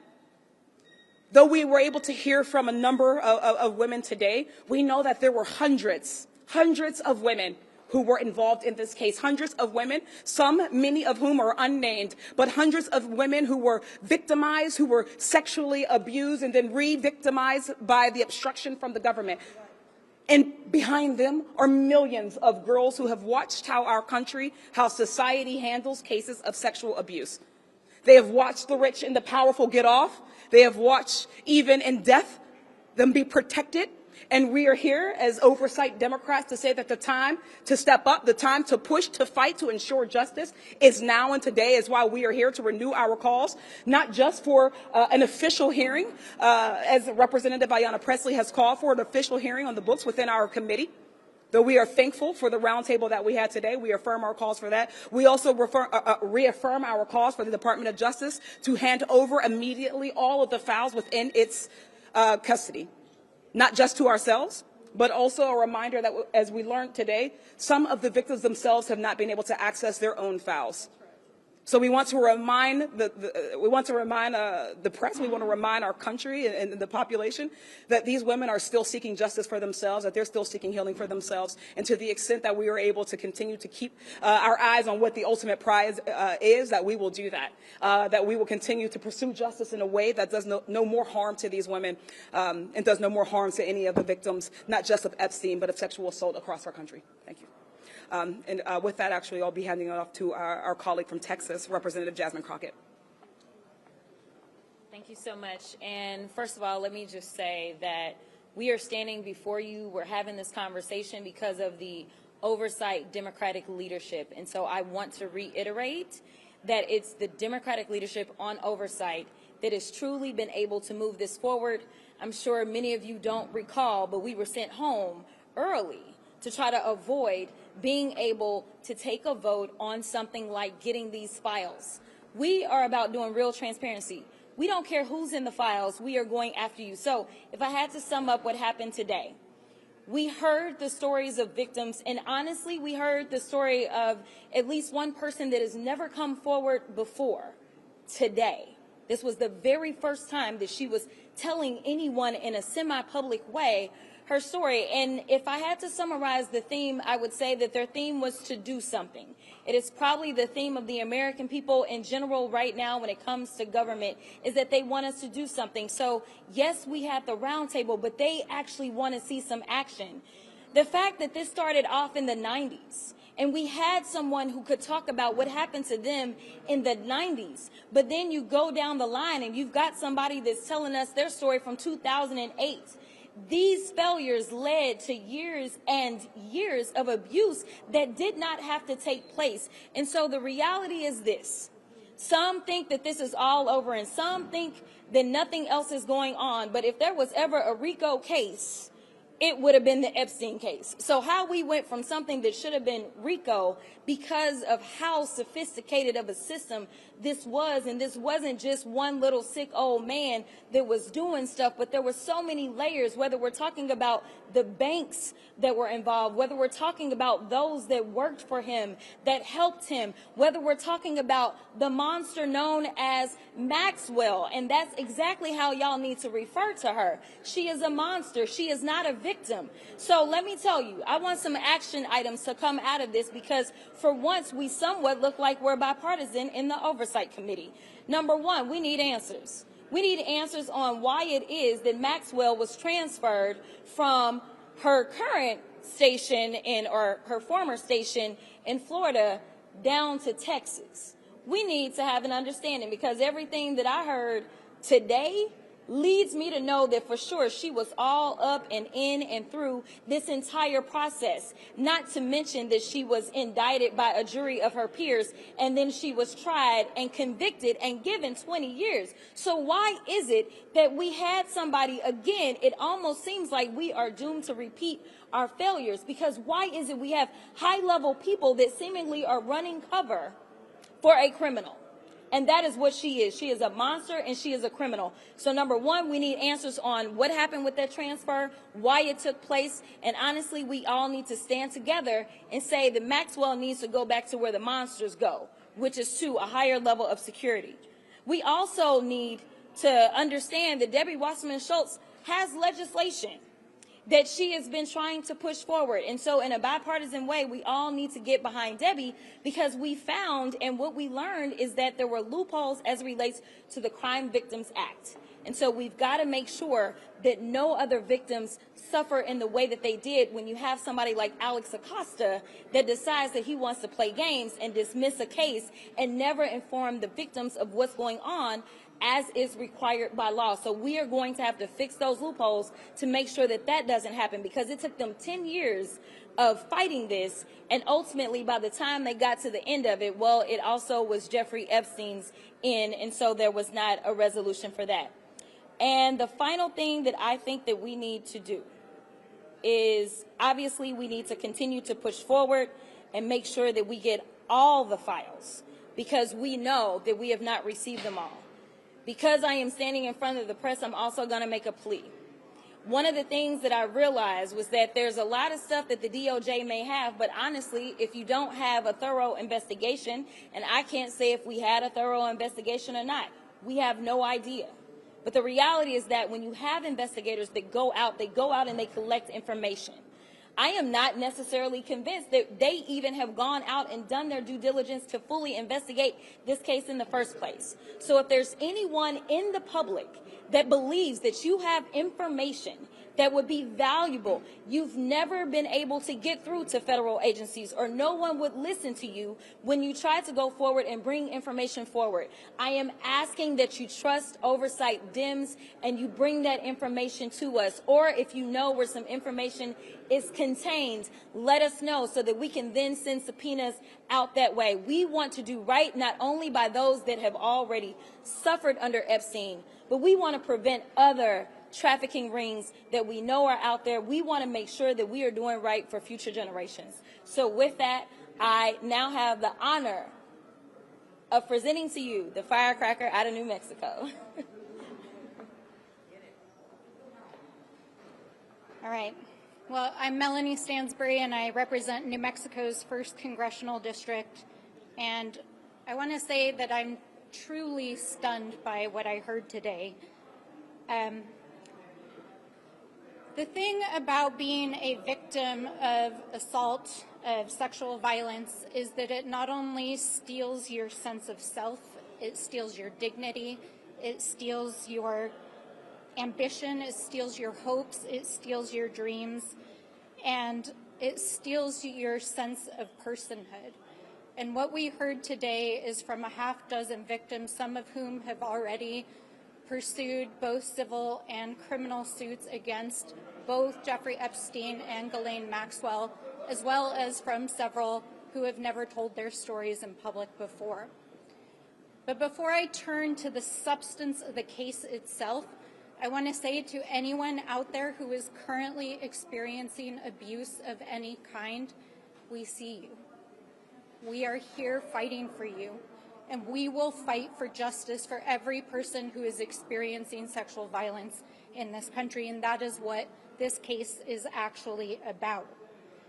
But I want to be clear that what we heard today is a cover-up, and it is a cover-up of epic proportions, a cover-up involving the United States government, the justice system, rich and powerful individuals, a cover-up potentially involving foreign countries and foreign actors. And yes, here today in this House, as our colleagues are up in the House chamber in the Rules Committee, a cover-up by the Republicans in this chamber. Because as you will find out in the coming days and weeks, this goes all the way to the top. So let's be clear about that. There has been a systemic failure of the justice system for decades. A systemic failure to hold people who are powerful and have money to account, and that has allowed not just hundreds but potentially thousands of women, not only in the United States but around the world, to be bought, sold, and trafficked for sex, not only by Jeffrey Epstein but by his associates and his rich and powerful friends.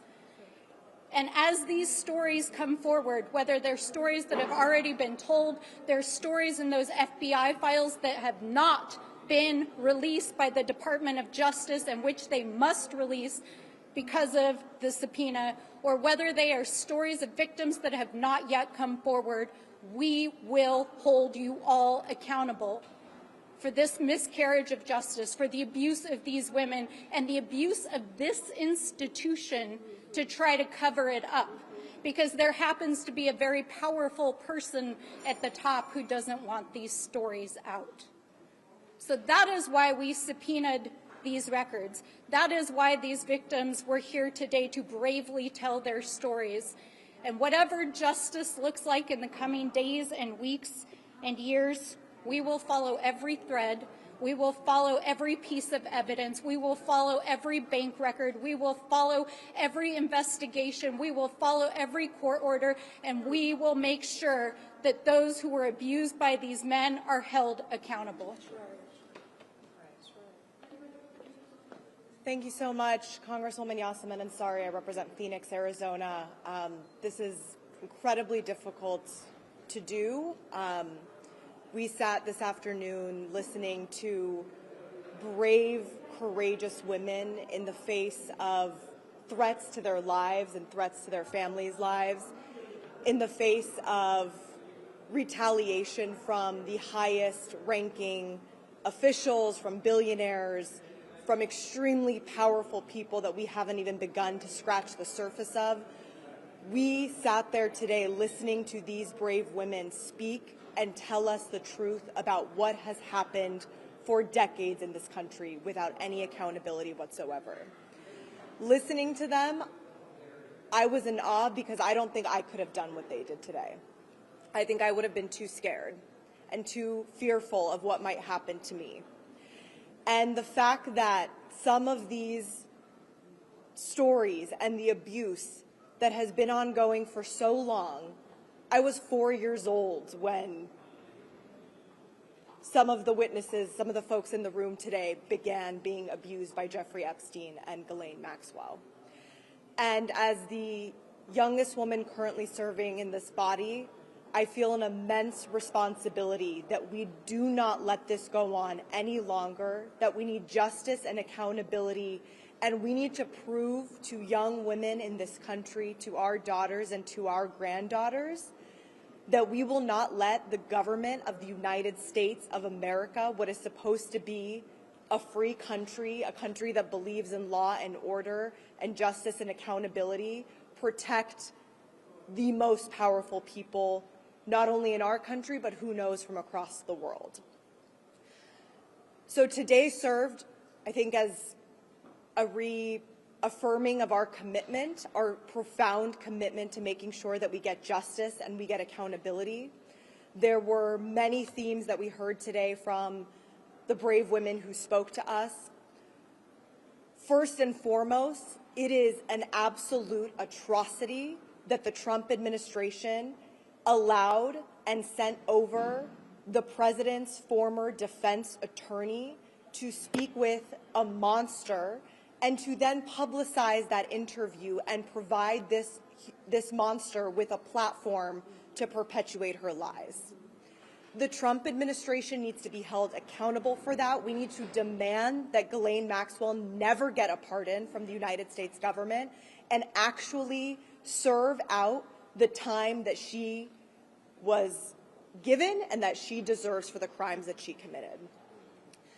House Oversight Democrats, and I'm so grateful to our leadership. We are incredibly lucky to have the leadership of Representative Garcia and, of course, Congresswoman Lee, who initiated the subpoena. But this is just the beginning. I think today made very clear that even those of us here who've been working on this and fighting for this, there is so much to this story that nobody knows. There are decades worth of stories and information and a cover-up of this capacity to have allowed for the abuse of over 1,000 women over the course of decades, and then stories that demonstrate that Epstein and others were able to perpetuate the abuse beyond, even after the public knew.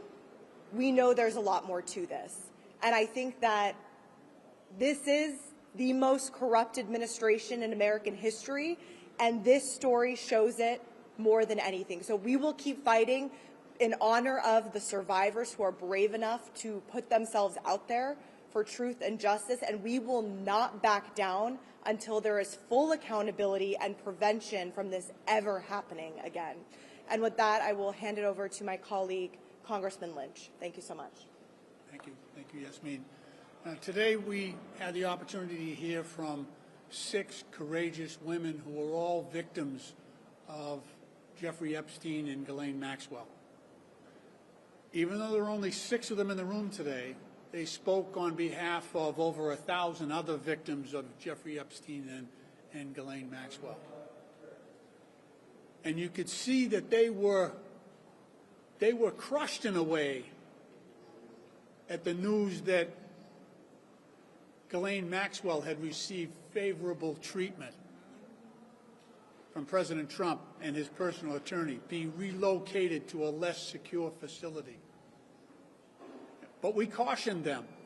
We cautioned the witnesses today to tell them that even though there was bipartisan support in that room for them, it was far from unanimous.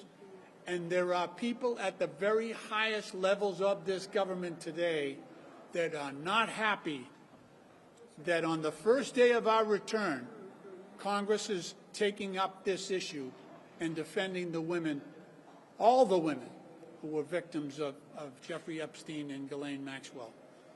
And it's only through the leadership of Ms. Summer and Mr. Garcia in spearheading this effort and making sure that this issue is treated fully and fairly on behalf of the victims that we're here today.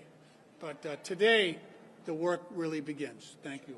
And I want to introduce my friend, the gentleman from Virginia, Mr. Subramanian.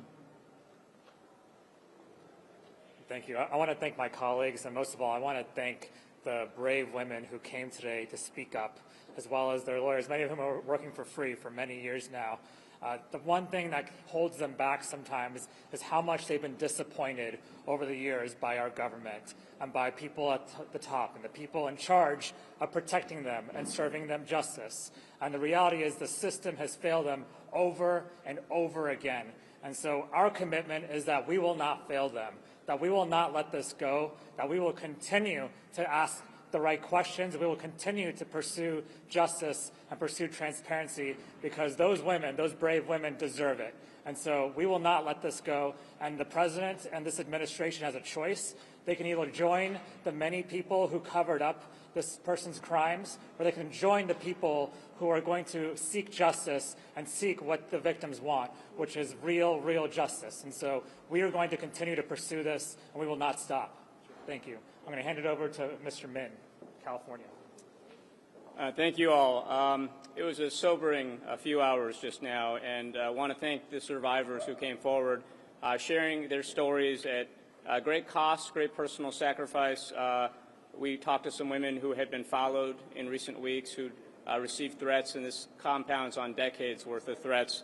But their story deserves being told, and one of the things that kept coming up was that there was the initial victimization, the assaults, the grooming, the abuse, but there was also a sense of re-victimization every time this story came up again, every time it became clear that justice would be deferred again.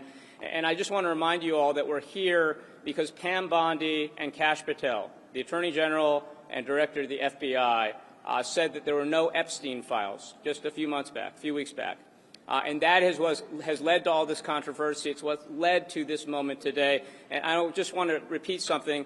What we learned in there makes it very clear that not only are there Epstein files, that there are a vast quantity of very pertinent and salient Epstein files that show a roadmap to who is responsible, what was going on here. There are bank records. There are thousands of hours of witness interviews, some of which the witnesses themselves have never had access to. We deserve answers at this point. And just building on what was said earlier, I want to conclude with this because one of the survivors in there said something that really stuck with me. Right now, young women and girls throughout this country are watching very closely to see if the United States government is going to step up and protect them, if we're going to protect them from sexual assault and abuse and human trafficking. And this is our moment to affirmatively answer the question, no. Hell no, that in the United States we're going to step up with this oversight committee, with the leadership of Ranking Member Garcia. We're going to step up and demand those answers. We're going to demand accountability. So thank you all. And with that, I have the pleasure of introducing my colleague from St. Louis, Wesley Bell. And I'll make this brief. I had a couple quick takeaways. One, as a prosecutor, I've sat in meetings with victims on cases like these, and you never get used to it. Looking these folks in the eye, the courage that it takes for them to speak their truth and to talk about how they were harmed, it resolves us and makes us laser focused on the fact that we have to get to the bottom of this. We have to get to the bottom of this. What we've seen, these crimes, this cover-up, the scale of it, and I've been involved in prosecutions of a lot of folks, but the scale of these crimes that we're seeing to the highest levels of governments and is of biblical proportions. And so, and I'll say this to the media as I close. Anyone who tells you that downplays this, that says that there's nothing to see here, there's nothing to look at them. Because we have to get to the bottom of it, and what we saw in there, these survivors, is courage. We stand with them, and we're going to work with them and find justice though the heavens fall. Garcia. Just to close, two things. One is Donald Trump has the power right now to release all of the Epstein files and documents. Right now. The DOJ is refusing to release the documents that have been subpoenaed. So there is a White House cover-up at the very highest level in getting the American public the information to bring justice to these victims. And I think it's very important for everyone to understand that. The second thing that's important is in the days ahead, we already know we're going to hear from some of the victims tomorrow. We're going to be hearing from other victims in other ways in the days and weeks ahead. It is very important that we believe these women, that we believe these survivors, we honor that, and that we work to bring them justice. And that is going to be very important in the days ahead. If there's time for one or two questions, and then we've got the Rules Committee. I just wanted to add yes, that please. Today's roundtable, again, it was necessary, it was long overdue, and it was very powerful. And it is why I continue to call for a congressional hearing, because their stories need to be a part of a congressional record, and the entire public needs to understand just how systemic and how far and wide and how deep this institutional betrayal goes. So that congressional hearing still needs to happen, and this discharge petition still needs to go to the floor. So this roundtable, oversight Dems, the subpoena, forcing the vote for the subpoena to the DOJ, important step. Today's roundtable, important step. A congressional hearing centering the voices of Epstein survivors is essential. We cannot hold powerful abusers to account without centering those survivors and doing it on the congressional record to give that transparency to the public as well. And then finally, this discharge petition does need to come to a floor so we can get all of the files. One of the things that was said over and over again today is that the investigation is not complete. The investigation is not even done. So we need all of this. Is there a question or two? Yeah, how confident are you that the discharge petition will get enough people signing on to make it to the floor? And if it doesn't, Well, there's been enough Republicans that have said that they're going to sign it. It's on the ball's in their court. If Republicans really are going to be focused on transparency and openness, they're going to need to sign that petition. And it's an important part.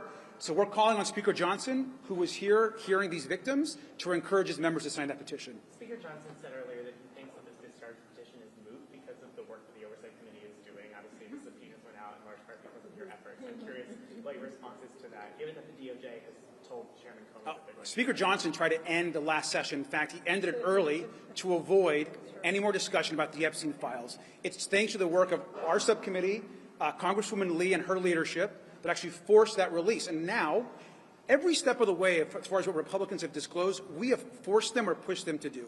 We've been asking for Alex Acosta to be subpoenaed. They refused. It wasn't until we began talking to other Republicans, Congresswoman Luna and others, that said they would vote with us to get that information. Now Alex Acosta is being subpoenaed. We demanded, Congresswoman Ayanna Pressley has been demanding to hear from the victims from day one, the survivors. They haven't taken any action until enough pressure has been put, and you see what's happening today. So we continue to bring the pressure. We're not going to stop until we get justice for all of the survivors and the victims in this case. And every step of the way, we're going to force every single vote We're going to bring it up every single subcommittee until we get justice for every single victim. That petition doesn't protect victims. I'm going to comment on that? Yeah, I'm going to go let other folks. I'm going to head to Rules Committee, so if you want to take over. I just want to add one more note, that it's noteworthy that in the room with 6 victims of sexual violence by Jeffrey Epstein, it was suggested by Democrats that this be investigated using the full force of every committee here in Congress, and the Speaker ended by saying he didn't think that was necessary, he'd like to just keep it in the Oversight Committee. I would like to point out to you all, this is the same Oversight Committee that tried to impeach Biden, the same Oversight Committee that's been shielding Donald Trump, and it's the same Oversight Committee that we know is working collaboratively with leadership in the White House to shield them from accountability. So I think you can draw your own conclusions about those comments, but that is where the Speaker actually chose to end this conversation. I'm just going to conversation with you all or conversation? It was in the room with the victims, even with the victims in the room. Now, I was just going to add about that alleged mootness. After hearing their stories and talking about the fact that they have been trying to go to all levels of government since the 90s, what we should do is make sure that we do everything that we can to make sure that we finally get some semblance of justice for them. So if that means that there's an extra vote that doesn't really take us very much time, even if he believes that it's moot, it's worth it so that those victims feel like we are actually serious. We need to pull every single lever that we have. And right now, I could hear and see within them, they kept saying, we're believing and we're trusting you, right? They were saying the words, but I can tell you that their body language was not giving off trust. Their body language, in fact, one of them said something to the effect of, either you all are all very serious and honest about this, or you're very good actors. We're going to find out who's real, and we're going to find out who the real actors are. And so that is why anyone who believes that this matters, they should sign the discharge, and they also, they being the Republicans, should go to their leadership and demand a vote be had on the floor. Well, the argument, to follow up on the question that you asked, was that one of the arguments that's being made both by the Speaker and by Republicans before you all left for recess was that there's not enough language in the discharge petition that would protect the victims. It would handle some of the redactions that I know you all are doing in oversight. Can I just say to you, to your question, you're asking us, you're asking the oversight Dems, where our leadership pushed a vote to crack this thing open. You're asking us to do the right thing. We're here. We're the ones who stepped to those survivors after and thanked them and asked them if they were safe tonight. We are going to do, behind you are folks who we probably have close to 80 years of working with victims of sex trafficking, of ensuring that girls and young women have a space in the justice system to tell their stories. The oversight Dems, we're here. We're here. When you don't have the House and you don't have the Senate, we're pushing and using every tool that we have. And why this is important, it is about Epstein, it's about these survivors, but moreover, it is about an administration that refuses to tell the truth, that refuses to protect young girls. It is about an administration that wants you to look away. Well, we heard girls today who are in their 30s who talked about being raped when they were 14. We heard a young girl talk about being told that she would be able to pay for her mother's cancer treatment if she just cooperated. And we're talking about folks in this building and at the highest levels of government potentially being implicated. You ask the Republicans the same question. You ask them what they're going to do to step up and protect young women all over this country who were trafficked from state to state, to be raped and their bodies literally ravaged. That's a quote. Young women in there who are talking about they need to step forward because they too have little girls. They too want to make sure that their girls can look up to them. They want nothing but to be heard.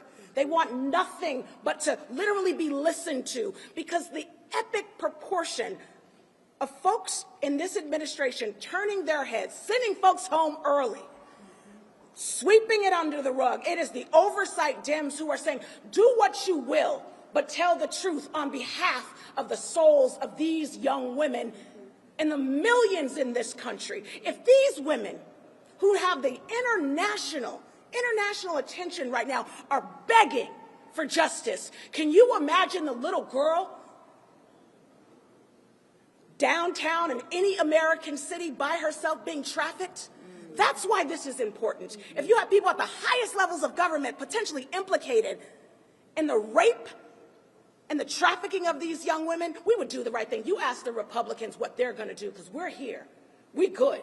We're saying we got you. We want to protect you, whether it's your county courthouse or literally in the Oversight Committee, in the Supreme, wherever it takes. You deserve justice, and that's every girl. And I would ask my Republican colleagues to prove that they will break their legacy of treating trauma with more trauma and shielding predators, from Jim Jordan to Matt Gaetz to Donald Trump and now to Jeffrey Epstein. They've got a hell of a track record. They might want to try to break that up. In the words of Edmund Burke, the only thing necessary for evil to triumph is for good men and women to do nothing. Are we going to step up and be good men and women so that evil does not triumph? And I'm going to close on the final thing, which is the most important. For people that would wonder, how high are the stakes here? This is a matter of life and death. Because Virginia Jeffrey took her life after decades of failure, and there are victims that can no longer come forward because they're in a fetal position, so broken by the weight of what they've been carrying, shame that they've been carrying when it is not their shame to carry. So Virginia Jeffrey took her life because of the institutional, consecutive failures and betrayals of our government. So this is a matter of life and death. But to get to this thing about this excuse, because that's what it is. All it is that the speaker is giving an excuse, saying that this is about protecting the victims, and that's the reason. I'm sorry, but we have tools. Now, granted, I'm not sitting in rules right now, but we have things known as amendments. You can fix anything that is broken. So if you feel as if the problem is that the legislation isn't perfect, and Lord knows we are good about pushing out imperfect legislation in this body, we do have tools that can fix it. This is nothing more than an excuse for him not to push forward and try to say that it's on behalf of the victims. But if the speaker knows his job, then he knows how to fix legislation that has problems.